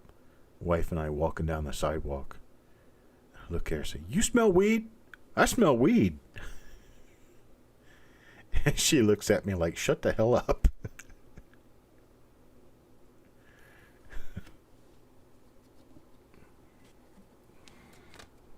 I was talking to a friend on the phone one time. It was middle of the night. I was walking around in my neighborhood in Florida. And I was talking to him and I said, man, that's weird. I smell weed like really strong. I walked another 50 feet. And right next to me in a driveway, I couldn't see him because it was all shaded over and everything from the darkness. There was a guy standing there smoking a joint. Wow. There's Midnight Silver Run. What do we start off with for Midnight Silver Run here? Ooh. Is that what I think it is? No. I thought I saw a spot sticking up on the top of the D. That it may be like another D sticking out there, but it's not there. There's just nothing going on here. Hello, Carabelle. Smell a skunk. Well, see, I am not that discreet about it. I just basically say it. My wife hates it when I do that. She's like, you're going to get yourself in trouble someday. In trouble with who? Now, you see that one has a little hook on the top of the 8. I'm telling you, it's master die doubling. You can see that on a lot of 1958 D Lincoln cents and 58 Lincoln cents. That little thing is doubling. It is hub doubling, but it's hub doubling on the master die.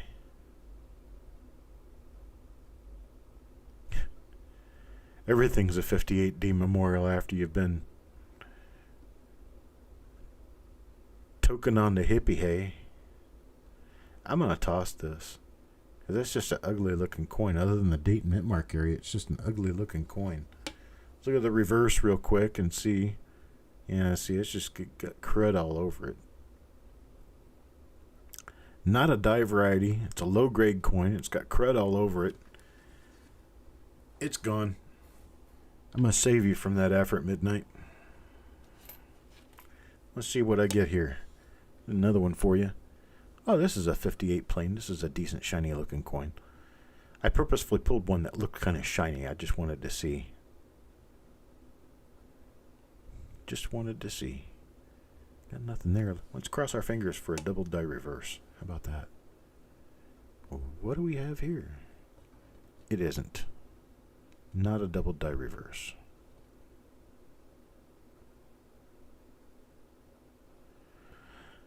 Well, we had our chances, right? Too many places where weed's legal now. Took all the fun out of it. All right, let's see. No, actually, it's still an effective remedy for what ails you. See, there's another one. You can see that little hook coming off the top of the 8. You will forever see that now. And as you see that, you'll say, oh yeah, Chuck told me that's just master die doubling. Well, that's what it is. As I'm telling you, that's what it is. That's a master die doubling. You always want to look on the bottom of the B. 1958 Lincolns. Bottom of the B, sometimes, once in a while, has a little hump of doubling on it. Just once in a great while. All right, let's hope for a double die reverse. Did we already look at the back of this one? No, we didn't.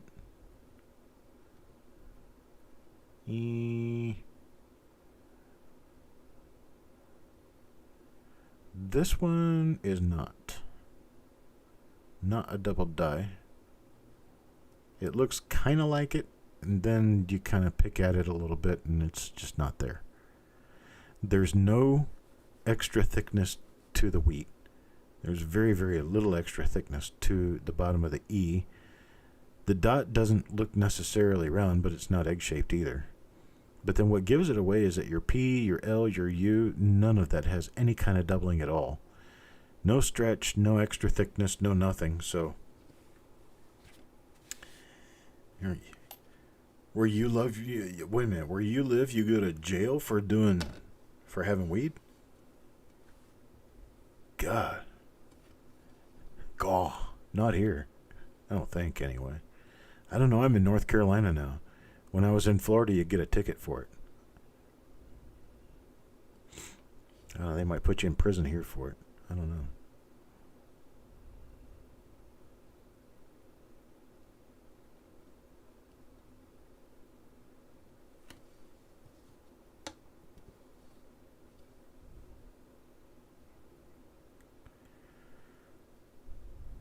I guess I should probably find out. One way or the other, right? Oh, that was... Okay, so that first one was Midnight's second coin, that 58 plane. So you got two 58 planes in this. And then this coin was Tim Crowell's first coin in this holder. I made that mistake before. I made it again. I'll probably do it again. Just keep watching. You'll see how I make mistakes very willingly.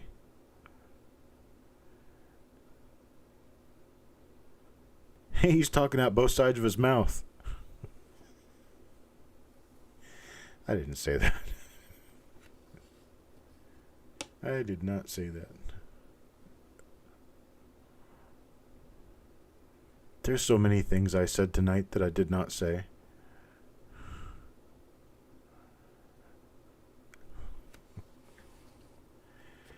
I should learn just to shut the hell up and not say it. Right? Let's see here. I'm definitely not doing family rating here tonight.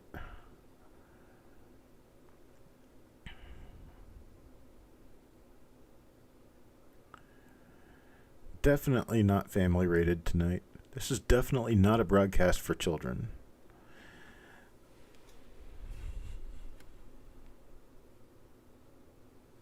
Oh, I wear my seatbelt all the time when I drive. I don't ever go anywhere without wearing my seatbelt.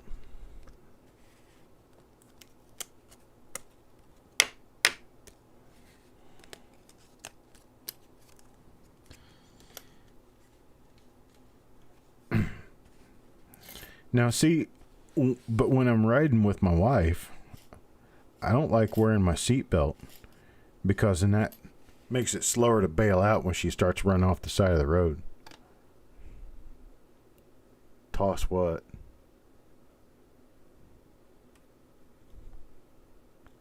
What you want me to toss, Tim? That 53? It's got a couple of spots on it, but it's not a bad coin. There's the SRK Iron Man now.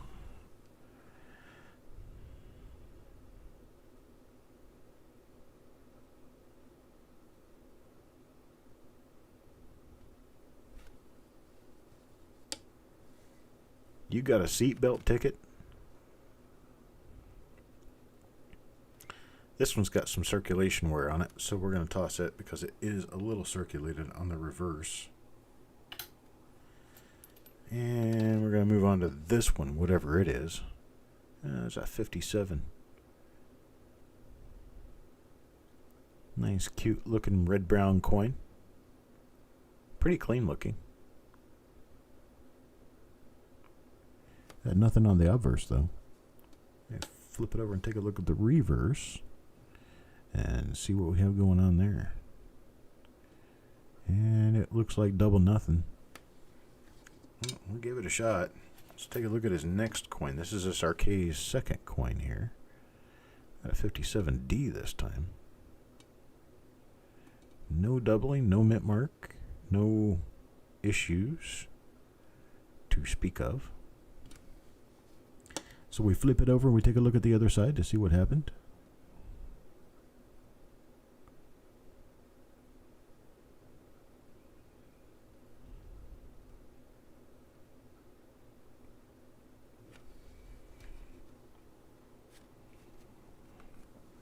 And got nothing on that.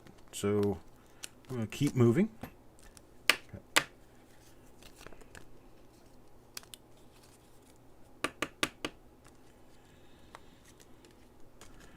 Well, even today, 1966 Ford vans don't have any seat belts, usually. That just means you have to put seatbelts in it because they are required. 1957D. I remember riding in cars that didn't have turn signals. I think that's a really minor split lower serif RPM. Really minor. You got a filled lower B. Decent looking coin all the way around. Duct tape. Yeah, that makes it really easy to jump out the car when the wife starts to run off the road. I would protest that. I wouldn't do it. I'd be like, no. You know, you always have to say that when you're riding in a car, you have to have a seatbelt on. I won't ride on the roof because that's not in the car. That way, if she's going to run off the side of the road, I can jump off. Jump off into the bushes. Damn, there's that smell again. That was a 58 plane. Man, some of these are really nice bright red coins. All of them have their own little tiny share of issues, but man, there's some nice bright red coins there. This one is cute. His machine must have messed up and let a good one go through. This one's nice. Doesn't have anything doubled on it, I don't think. Nah, there's nothing doubled on here. But it is a nice 1958 plane.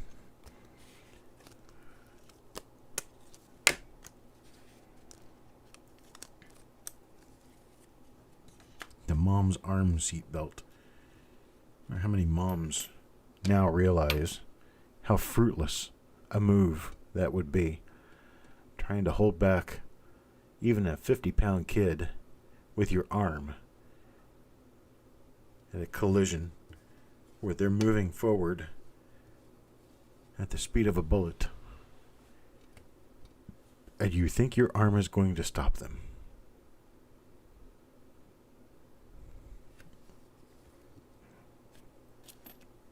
I mean, I guess there's a little pea-picking chance, but I tell you what, I'd much rather just bail.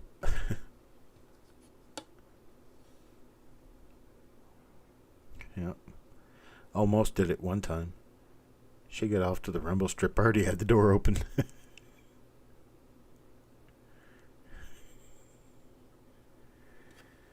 I was ready when she started dragging it down in that ditch. I was going to jump out of that thing.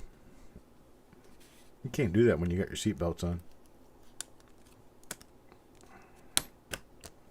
Doesn't work well. So Mr. Patek got himself a couple of normal wheat cents. Let's move on to Eric Beyer again here. Ooh, this one's actually got toning on it. This one's pretty. Okay, it's got a couple spots. But we're going to keep going on this one because this is a cute looking coin.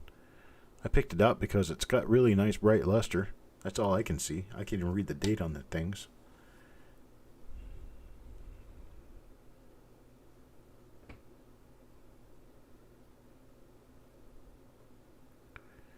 Not a double die, unfortunately.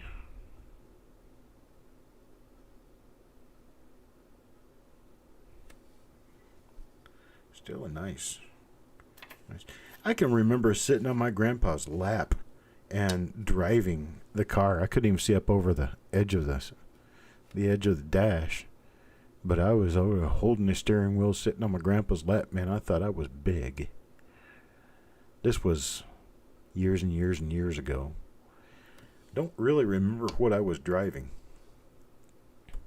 I can't remember what he drove back then. I'd have to ask my dad. What did Grandpa drive back when I was just a little tiny thing?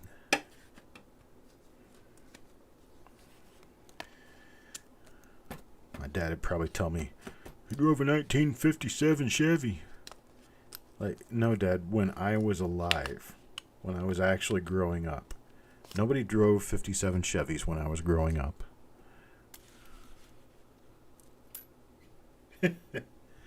Sitting on Grandpa's lap and smelling weed. There you go. That's the way to do it. Got a little die break inside the 5 here. On this 1957. Rather cute looking coin. We're going to move over to the reverse on this one and see what we see. Right after I look in his ear for earwax. There we go. Moving over to the reverse now. We got a little die chip, die break thing going on the T there. And we have a very late die state coin. Very late die state reverse. Not going to get much off of it. Musaria. In 1958. Oh, what do we get with a 1958 plane? I don't know. Let's find out.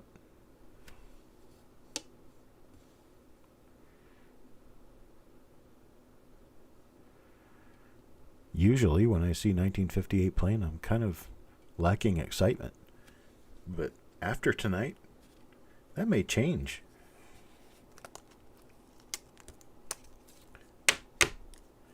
I may actually have a little bit of excitement looking through a 58. How long have we been doing this now? Did I start at 7? I did start at 7, didn't I? We've been doing this for 2 hours now. We got more than another half hour worth of show. Looks like I'm going to be doing that for 24-hour marathon after all. See, Wild Bill's going to get himself a 58 plane. That was Wild Bill's double die we found earlier, so who knows? Could be a double die reverse here. Let's flip it over and take a look. Nope. Like I said, I'd never seen one before that, so I've been doing this for a long time. Chances of finding one's going to be pretty slim by anybody's measure. What we got here? A 57D with a chip in the upper 9. Probably. Nope, we don't have a chip in the B. No chip in the B. No chip on his shoulder. Yeah, you older people like me will remember that was a battery commercial from back in the 70s. Ooh, look at the colors. Oh, somebody got him a toner with a huge spot. Oh my gosh. Wild Bill, you want this coin or you want me to toss it? It's got pretty colors on it, but man, it's got a giant spot.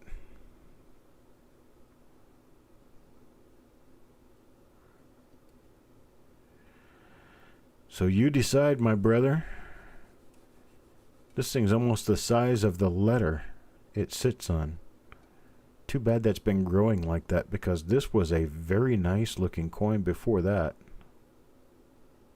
Toss it. Okay. Just grind the spot off. That's right. Just don't pay attention to that little part. Okay, so we're going to toss that one. We're going to move on to another coin. Let me pick one completely at random here. What is this? 56 plane. Well, 56 plane. We could be looking for a double die obverse. We could be looking for a double die reverse. We could look over here. We could look over there. We could look anywhere. Yeah, it wasn't really a spot. It was kind of huge. He came after me and I just didn't know what to do. Yeah, this one's got some minor stains, but we're not going to call those real spots, because those will come off. And we got Wild Bills too. For this little holder of mine, I'm going to let it shine. Let it shine. Let it shine. Andrew O'Neill. Oh, look at that. 1955 plane. We're going to go this way, because this could be a double die. It's not. It could have been, though. Just got a little die crack on the head.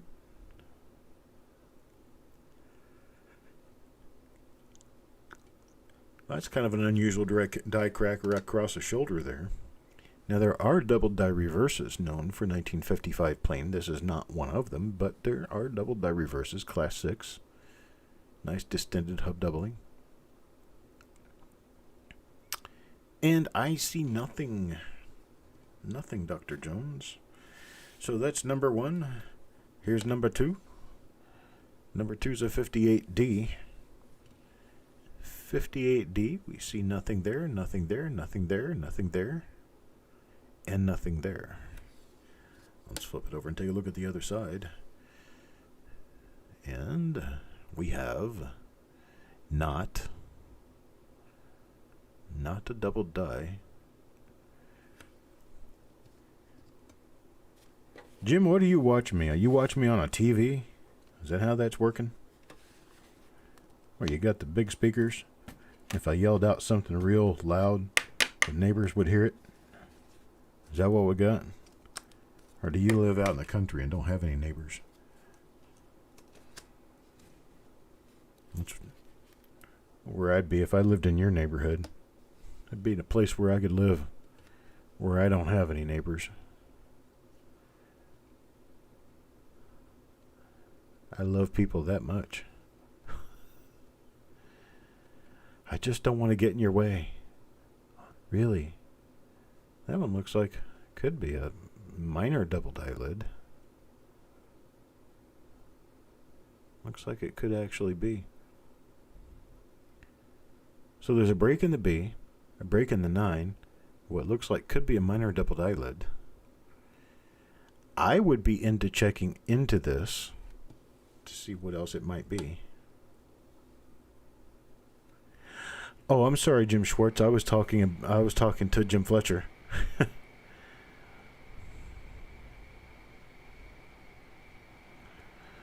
Maybe I should just go by last names. I've got too many Jims. Got too many James. Got a couple of Jeffs. A couple of Adams. Then we got 2 Adams for the first name. And then we got 1 Adams for the last name. That's who I'm looking for coins for now. Robert Adams. What do we got here?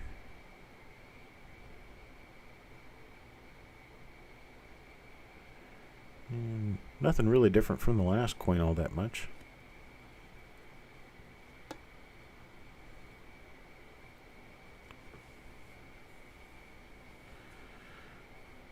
Okay, a sparkle fuzzy bottom.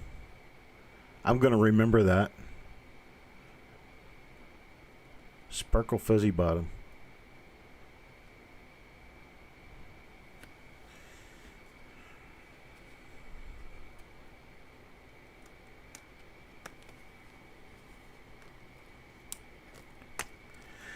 Heck, we've even got 2 Chucks here.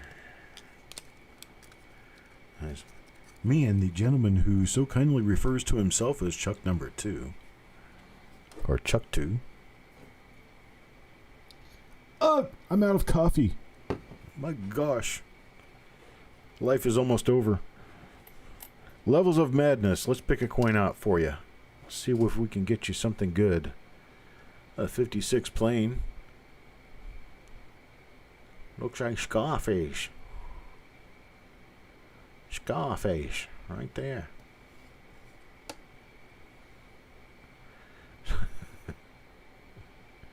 Sparkle Fuzzy Bottom. Man, I just don't want to know the history of that name. I really don't.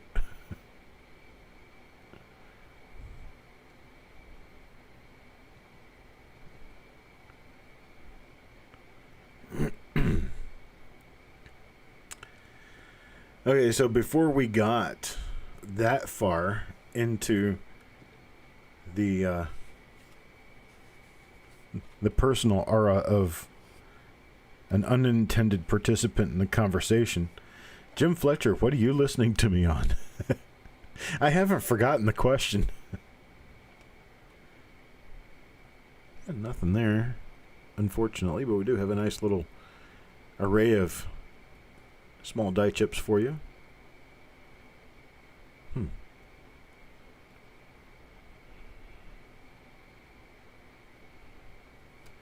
Nothing else going on there. So you got me turned up on the big speakers. How do I sound? Have your wife answer. Yeah, Jim, I asked you what you were listening to me on. How are you watching this show? Yes, 1 frame at a time, I understand. But what device are you using to watch this show? Is it nice and clear? Is it fuzzy wuzzy? Fuzzy bottom?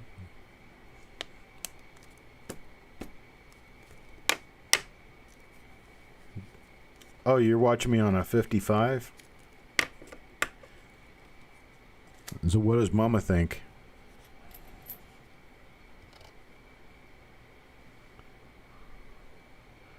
Crystal clear speakers, so you can hear me every time I yawn.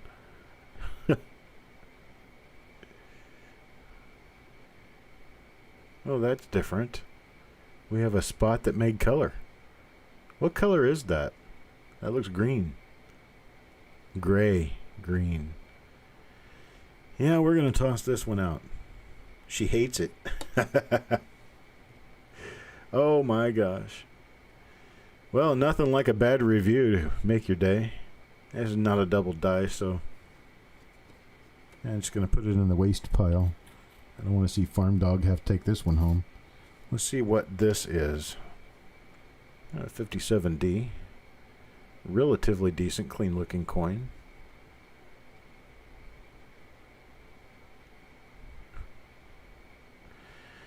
So what does Mama think? She hates it.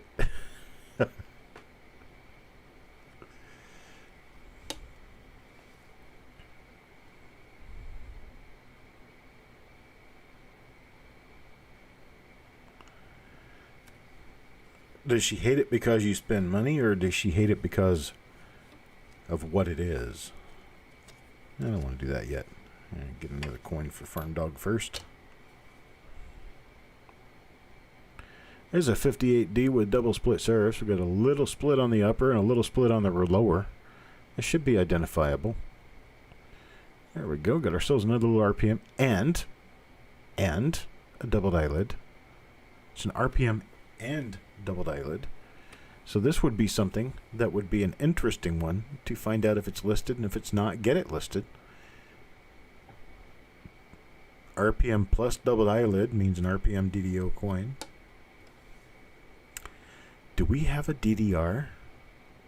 A spot? No.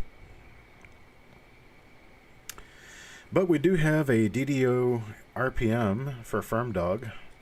Man, you're getting like all kinds of lucky in this here show. There, Farm Dog. I'm going to get you another coin that I got to set off to a special place. Hang on a second, I got to get more coins.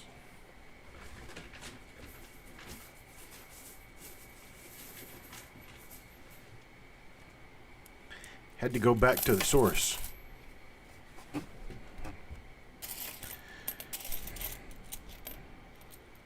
That one's got a big old hickey spot on it.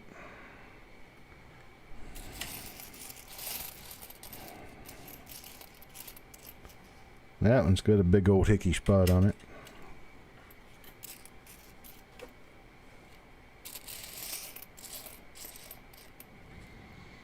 That one's got something growing on it.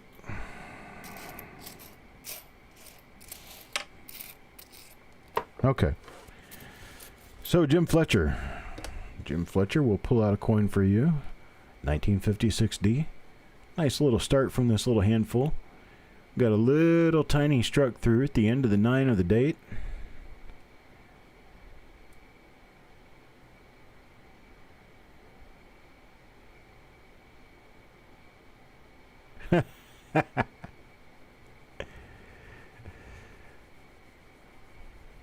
So instead of buying a $100 monitor, you took the TV off the wall.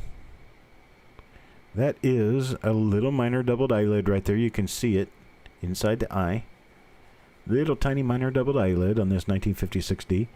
We have a number of them listed for 1956D. Take a look at the reverse here. Yeah, I think I'd hate it too if you took my 55-inch off the wall and made it your computer monitor. Are you that blind? Need a 55 just to be able to read your email? You want to see my shows better. You know, flattery will get you everywhere. Look at that. You got a fill in the 9, a fill in the 5. We got a nice split serif, double split serif RPM for you. And I'm doing this for Jim Fletcher right at the time that Jim Fletcher says, "Oh, I wanted to be able to see your shows better, so I pulled my TV off the wall."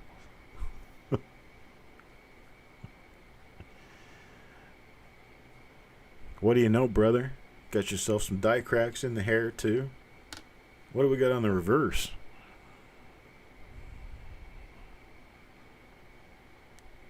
Okay, I'm smelling honeysuckle now. I don't know why. I have no idea why, but I smell honeysuckle. I think my wife might have got honeysuckle candles in the mail today. I think she lit a honeysuckle candle. It smells good. All right, Mr. Fletcher, don't forget yourself there. You got yourself a nice little RPM with a doubled eyelid.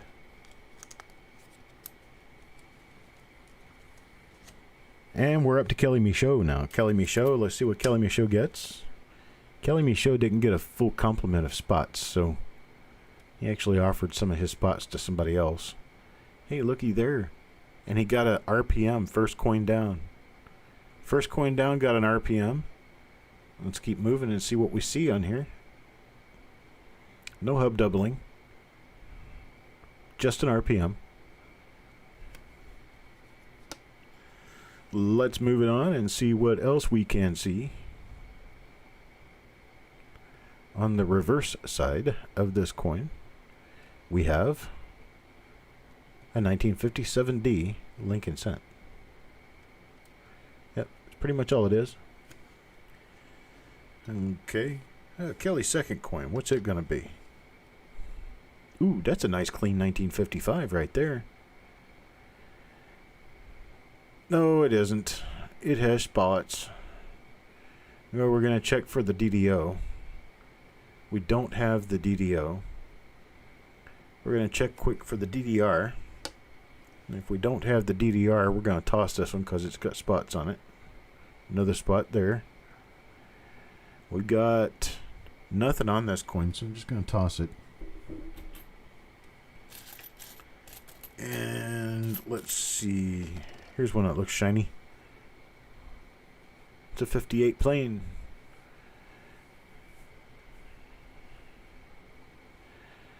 Nothing doubled on the obverse. Little tiny spot below the shoulder. A die scratch inside the ear. No hub doubling on the reverse. Yeah, see, this is what that dot between the E and the P is supposed to look like. It's supposed to look like a circle, like a dot. When it's egg-shaped, you got yourself a double die. Almost every time. There's Kelly's 2 coins for this particular pull. Now we're going back to JOB. JOB will get this coin. Decent looking 1958 so far. Big die crack. Big old set of die cracks on him.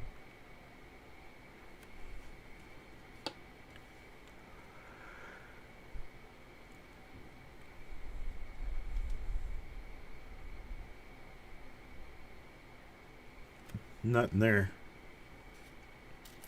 Let me move us on to another. What is this? Oh. Coronavirus. This one's got flesh-eating bacteria all over it.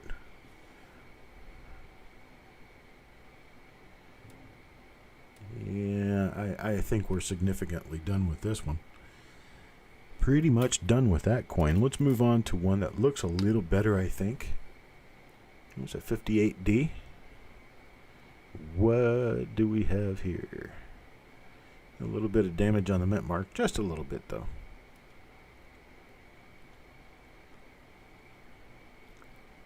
Just enough to make it hard to see if you have anything else on it. So those two are for JOB.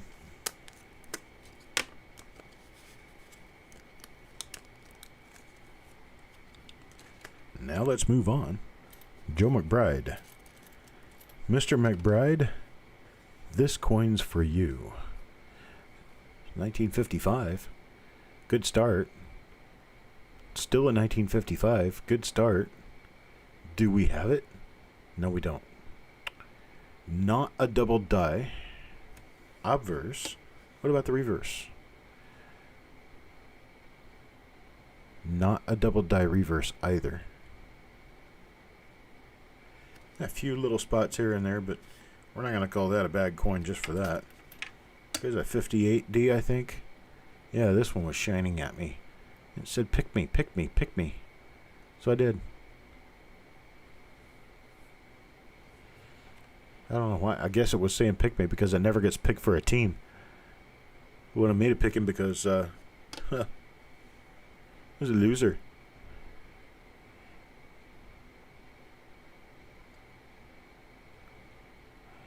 L.O. Oozer. Sorry.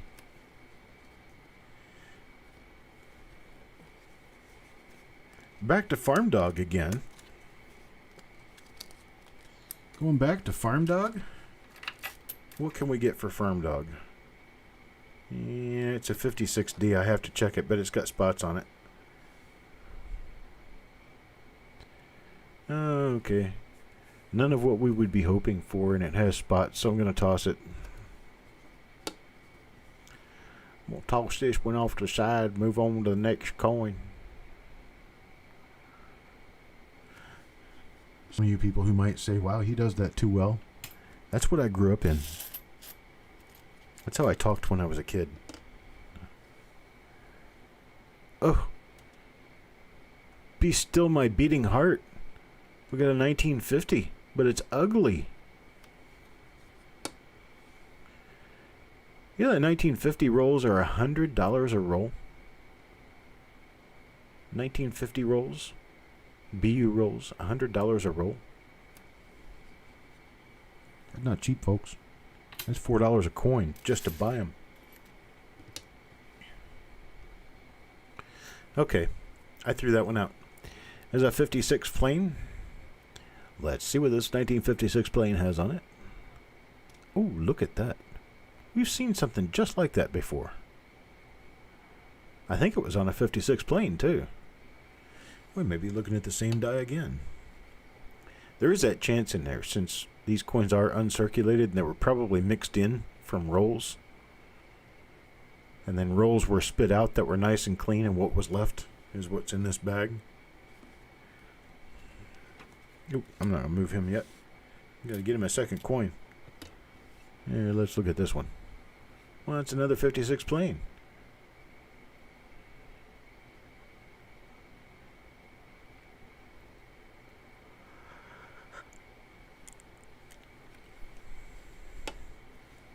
Let's see what we got over here.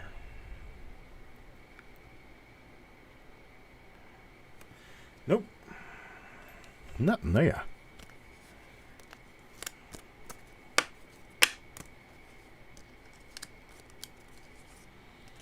Alright, that's Farm Dog. Next up will be Midnight Silver Run. Midnight Silver Run gets this cute little 1957 Lincoln Cent. Ooh, we've got some die gouging.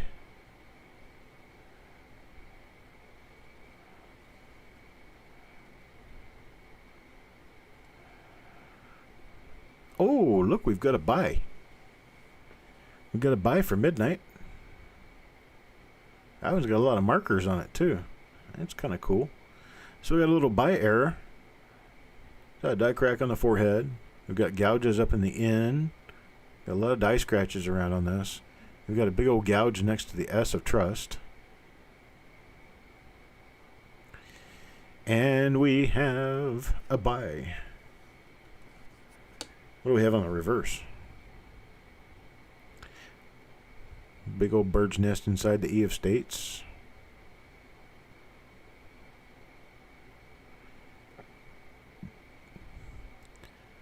Nothing else really. Mrs. Fletcher, when I say a bird's nest, I mean a place where the metal on the die chipped out and it makes a little ball of material on the coin. So it kind of shaped like a bird's nest. Kind of looks like a bird's nest. So we just call it a bird's nest. Some people call it Kaiser blade. I just call it a sling blade.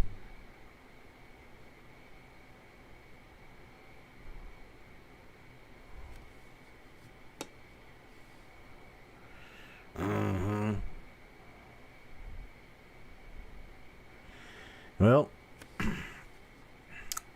we got no double die and a bunch of spots, so guess what we get to do with that one? That one went to the Garbaggio. What's this? A 1958.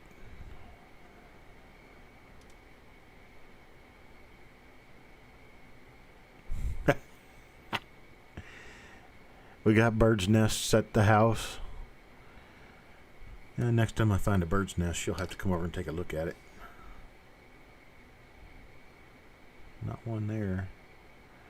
This coin is kind of ugly. I just wanted to check it and be sure. Not that it was ugly, but be sure it didn't have anything on it that I was going to throw away. Because I'm tossing this. Midnight's not going to take this coin because it's just too ugly. Ugly. It's uglified. Okay, here's a 1956. 1956 plane.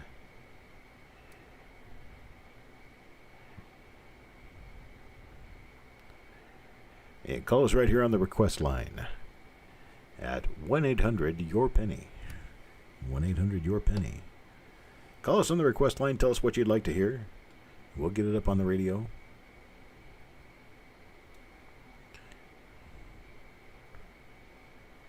No, it's not French fries and mustard. It's mustard and biscuits. John gonna get me some mustard and biscuits.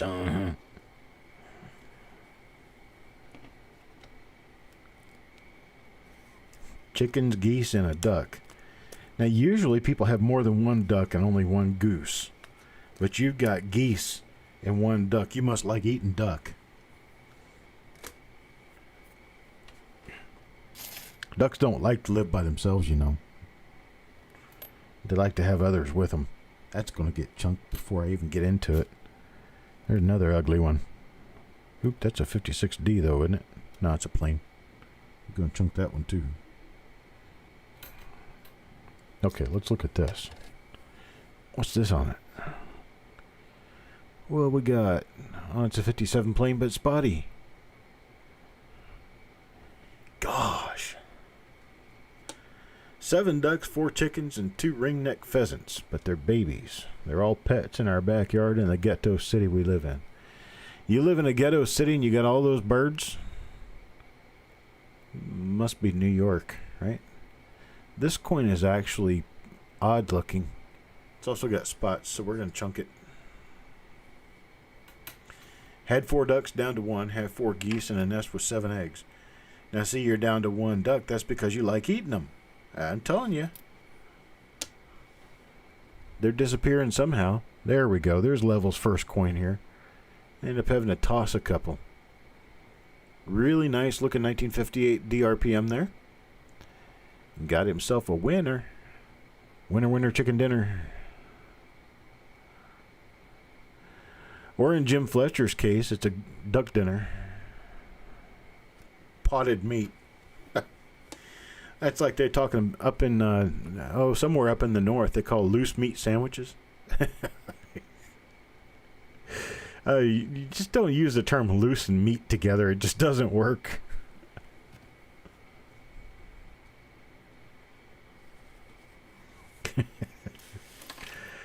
Your ducks are really funny. They quack you up. Well, I'm going to leave that on the table for now. Yeah, Jim Fletcher's ducks can't quack him up because he's only got 1.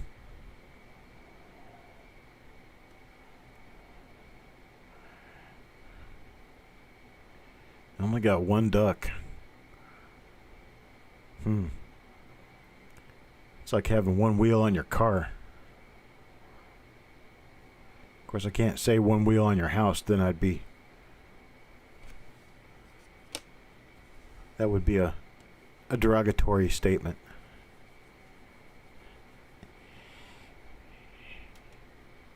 Of course, you know what Jeff Foxworthy says about that.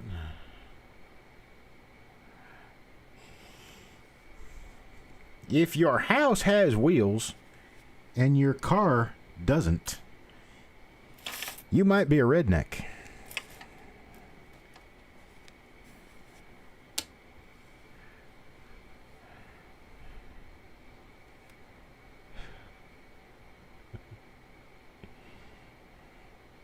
I'm finally on, I believe, level second coin. I've rejected so many coins just talking to you guys. I was sitting here chunking money in the drain. Why not?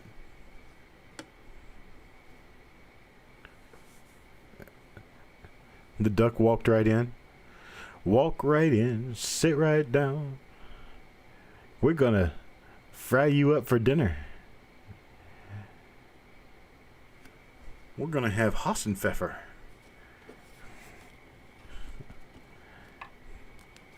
You can make Hassenpfeffer with a duck. You're supposed to make it with rabbit, but they're almost the same when you get them all cut up.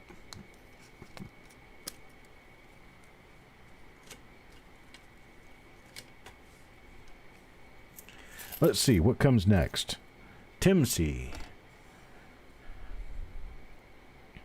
See, there's that hook on the top of the 8 again. Telling you, folks, it's on most of them. Sometimes you just gotta see it to believe it.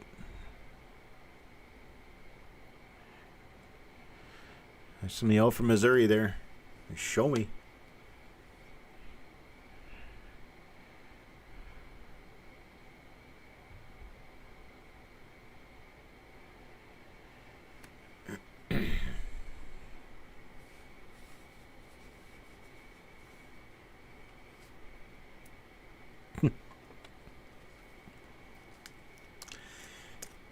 You know what I call rabbits? Delicious. What do we have here? This was a 1957D. Do we have a double die? We don't. Not on the obverse anyway. Alright, no double die there.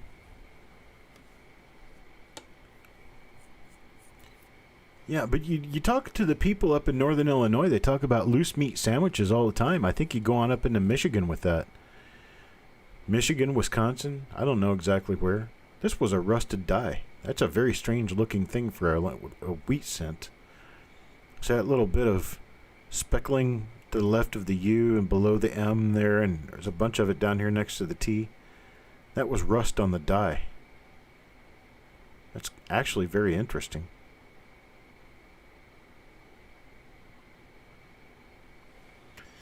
Rusted die. Alright, for Tim C, we're going to look at this. No, Tim C, we're done. Tim C, we're done. This is JOB now. JOB, we're going to look at this 1956 Denver. Let's see, what do we have here? Just a 56D. It's out of focus. Focus, Chuck, focus.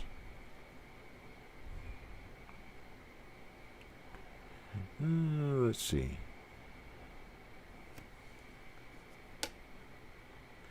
No, a loose meat sandwich is not the same thing as pulled pork. This is machine doubling on the reverse here. Pulled pork is actually like flaked off of the brisket, flaked off of the shoulder. Loose meat is like ground beef. It's like ground beef with spices in it. Or ground pork. I'm not really sure what it is. It looked disgusting. But it was ground meat that was spooned onto a bun. Spooned onto bread. Kind of like, I'm going to say manwich, like Sloppy Joe. That's kind of a loose meat sandwich. I'm going to toss this. It's an ugly looking 57.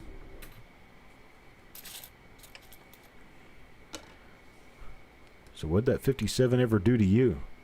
Absolutely nothing. So I'm not going to do anything with it either. Right into the garbage bin it goes. And cash these into the bank. Make some kid happy somewhere. Searching through rolls of pennies just looking for that one wheat penny. He's going to find a bunch of them. They're all going to have spots and stuff on them, but When I was a kid, I collected coins with spots. I didn't care. It was another coin for the buck. It's beef. Okay. And it's delicious, so Midnight Silver Run says.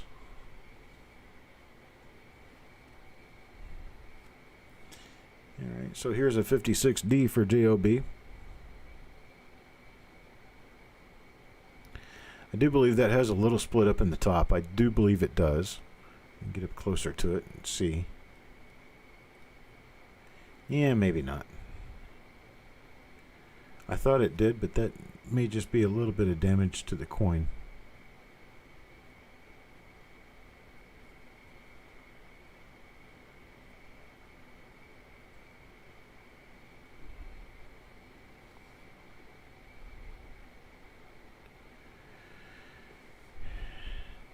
No eyelid, no hub doubling going on elsewhere. This one has a spot on it.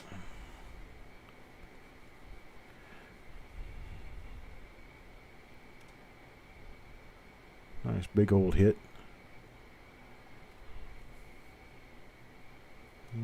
The reverse looks nice enough.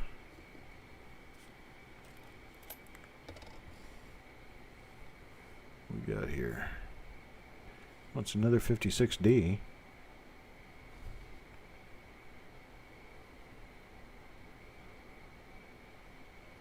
Not seeing anything there. Pull it up here and look at the eye. Yeah, sloppy joes, like this barbecue sauce mixed stuff that you cook in with beef, and you put it on a bun and eat it. Some people like it. I'm not a big fan. I ate it when I was a kid, but I ate a whole lot of pinto beans when I was a kid too. Not that I wouldn't eat them now, but not for every meal. Something I can't really even believe that I did as a child. Somewhere in my life, I completely lost taste for ketchup. I used to eat ketchup when I was a kid. And now, I can't stand the smell of the stuff. Can't stand to look at it, can't stand to smell it. It's just, to me, it's absolutely horrible. Well, is that a fish? Do you eat fish? I eat fish. I like fish.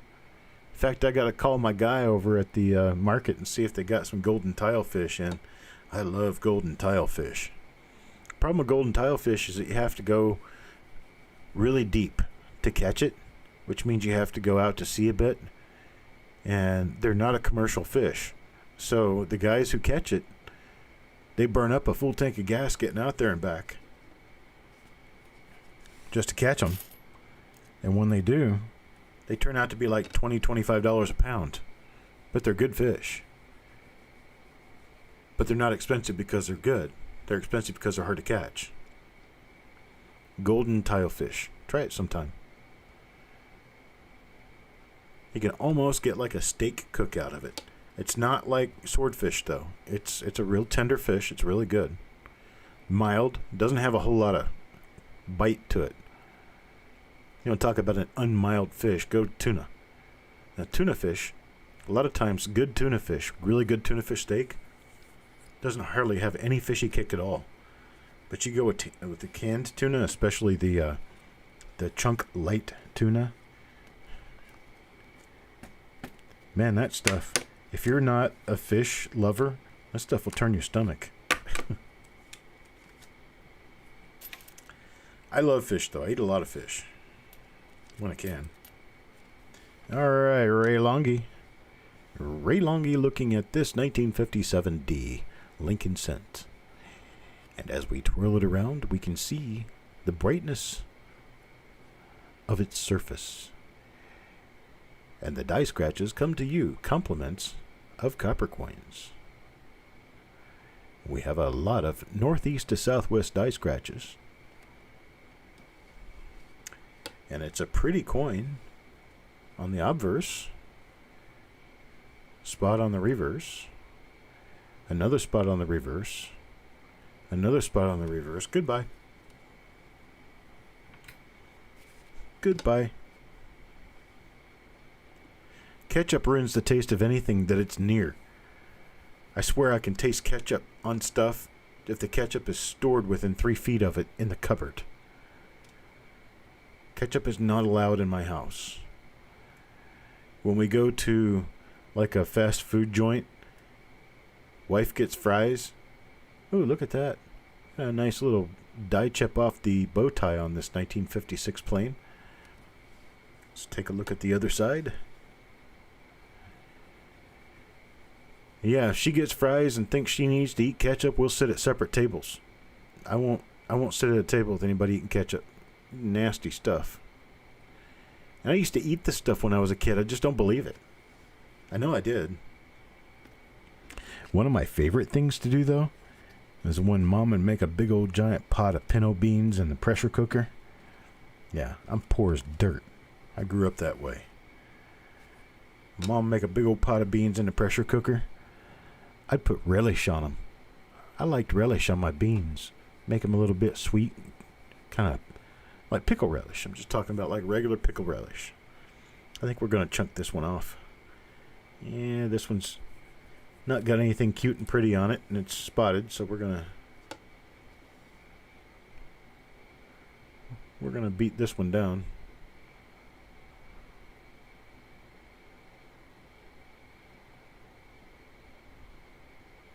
Yeah, it's really spotted up on the obverse.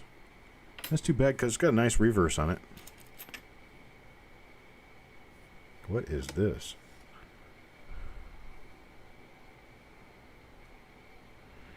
Well, it's a 56D, but it has a little bit of wear on it, and it's not the kind of coin that I'd be looking for.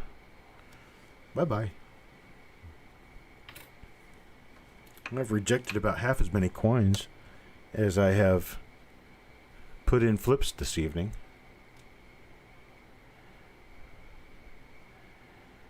And I'm probably going to need to reschedule part of this show because I'm going to have to shut it down by 10 o'clock. We only got 20 minutes left, and I got a whole bunch of coins left to get out here. I might have to postpone part of the show until tomorrow and do it sometime tomorrow. There we go. And that coin goes to Mike Birchman. Let's see. Ooh, 54D.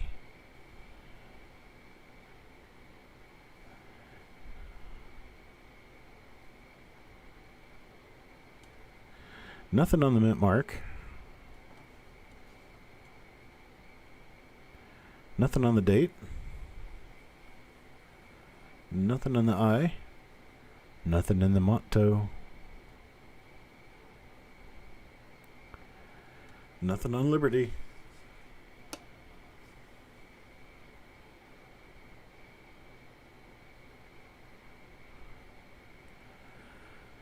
Oh, but I loved a little, I'd say like a teaspoon, maybe a tablespoon of pickle relish on my pinto beans. Oh man, they were good. And then you take butter beans, you cook butter beans, and you put in a little butter, some extra salt. Oh man, those were good. That was a meal for two right there. Telling you what. It wasn't until I got a little bit older that I learned that spinach doesn't grow in a can. I started experimenting with greens. Man, as I got older in life, you cannot separate me from good collard greens. I love collards. Collard greens, corn on the cob. Now see, there's things that my mother likes that I don't. And they usually say that, the genetics of a woman and what she eats kind of comes through to her children. It certainly did not come through to me. My mother eats chicken liver and beef liver. I won't touch it. Won't even get close. I'm sure some of you know what this is, but some of you may not know. Hominy? Yeah, it's corn that's pulled off the cob, dried, and then soaked in brine. And it gets all kind of like wrinkly finger looking. And then you kind of cook it on the stove or something. I don't even remember how you cook it because I haven't had it since I was probably 9 years old. I hate this stuff. Horrible, I'm telling you, horrible. When will what reveal, Dennis?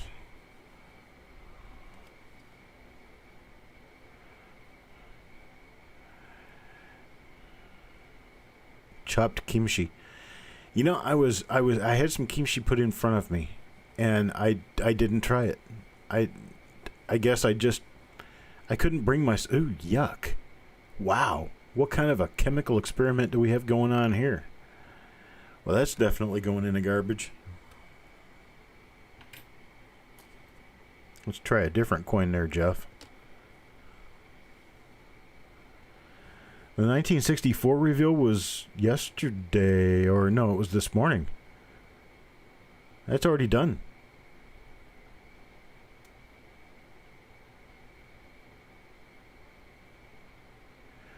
Well, Sparkle Fuzzy Bottom, you have a great evening, and I shall chat with you again sometime.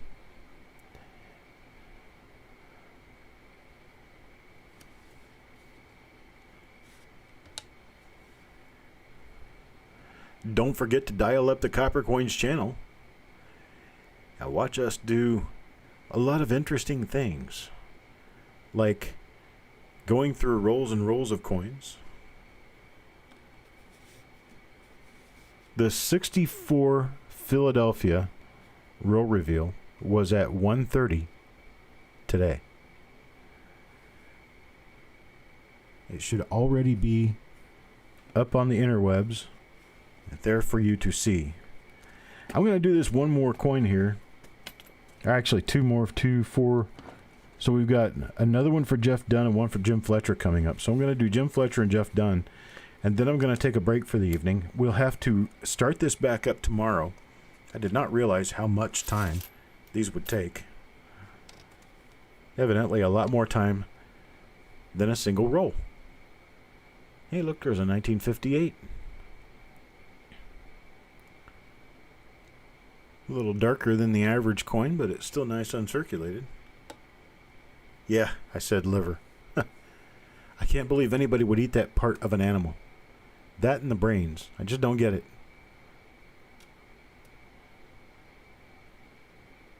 At best, you feed that stuff to other animals. But you sure as heck don't put it in your pie hole. That stuff's nasty. Here's another 58.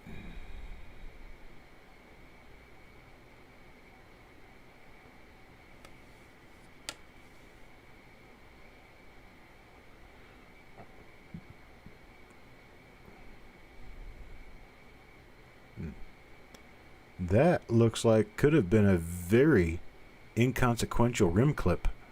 I'm not talking about the hit on the rim. I'm talking about the weakness, the inside of the rim. Look how it's nice and strong there, and then it just suddenly kind of disappears, and then it comes back. That looks like an inconsequential rim clip, which means that it was a rim clip that wasn't enough to actually take away from the roundness of the coin. We have roundness.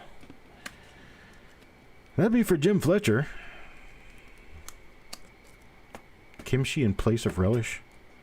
I don't know. I would have to try some of it first to see if it's even something I can stomach.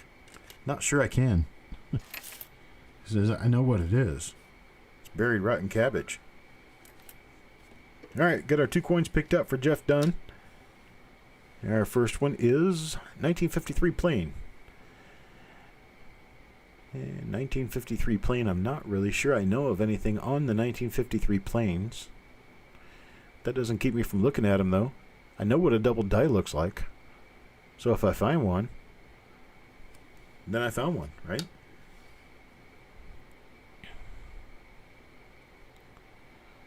Let's see here. Not seeing anything else in and around here. So, that's Jeff Dunn's first coin in that holder. Let's go to his second coin. I don't want to do that one. I'm going to pick one with a mint mark. I'm going to swim through here until I get one with a mint mark. Because I can't read the dates, but I can see a dot below the date, and I can tell if it's a mint mark. Yeah, a bunch of non-mint mark coins pulled out here. Ooh, this one's kind of cute. This one's got toning on it. We'll check it for a double die reverse. Look at that toning. It's a pretty color. That's not spots. That's just crud. That crud will come off the coin. Let's see if we have a double die reverse here. No, we don't. We could have, but we don't. Alright, I want to toss this one off to the side. It's not that nice. It looked kind of pretty for a minute. And then that minute was gone. Alright, here's one with a mint mark. It's a 58D. I wanted to finish off with a mint mark for tonight.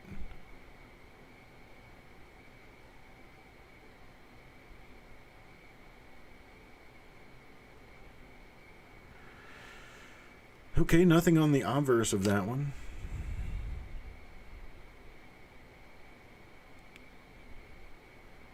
On the reverse, we're kind of brown, red, brown.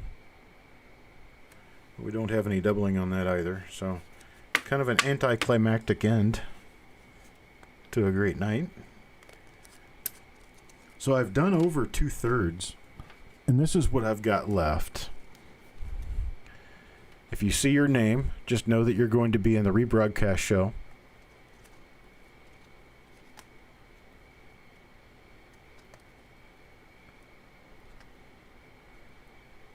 I'll just be very quiet while we flip through the names here.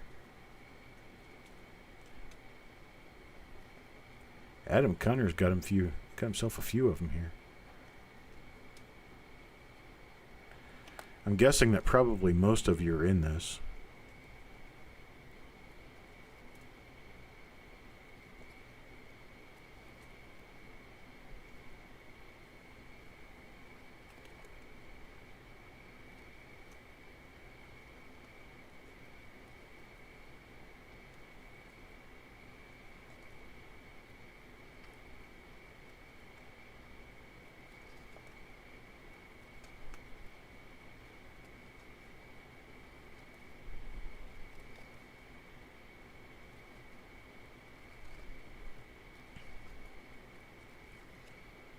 It's hard to believe we even got that many left. Man, this was a lot. 3, 4, 5, 6, 7, 8, 9, 10, 11, 12, 13, 14, 15, 16, 17, 18, 19, 20, 21, 22, 23, 24, 25, 26, 27, 28, 29, 30, 31, 32, 33, 34. We've got 34. I sold 100 spots. This is 1/3. 33 1/3 would be 1/3. So we got about 1/3. We've done 2/3 of it. We're back tomorrow for the last third. Let's see what I have open tomorrow. 11, 1, and 3. Let's do sometime in the evening. I'll schedule it for sometime tomorrow evening. Yeah, there will be a 131 Part B where we'll do the remainder of this. It's going to be about 1 hour. It's going to be less than an hour. Well, it's going to be about an hour because it's going to be 2 coins per flip, so there's 66 or 68 coins. It's over a roll worth. We've already done over 2 rolls worth this evening. And I'm just to a point where I've got to shut down because you can't make YouTube videos too long and you can't tick off the wife by being gone all evening. So I'm going to have to take off here, folks. I'm going to continue this tomorrow. I'll get it rescheduled so that for sure you guys will know that we've got it coming up. But until tomorrow morning, let's see, what we got tomorrow morning? 58D at 11 a.m. These are all Eastern time, so we got a 58D coming up at 11 a.m., a 61D at 1 p.m., and then a 69S roll at 3 p.m. And then the rest of this roll, or this bag, will be a little later in the evening. I'm looking at probably 7 or 8 p.m. This, all times are Eastern, so gosh. There's another really spotty one for you. I'm not even sure why this one was in here. That's just ugly. It's got a little wear on it. I wonder what the date is. What are you? 1950D. Ha! Well, too bad it's got all those spots on it. That was kind of ugly. All right, folks. I appreciate it. I appreciate everyone being here. I'm going to go ahead and check out. And come back tomorrow. We'll continue our conversation. Have a good night, folks.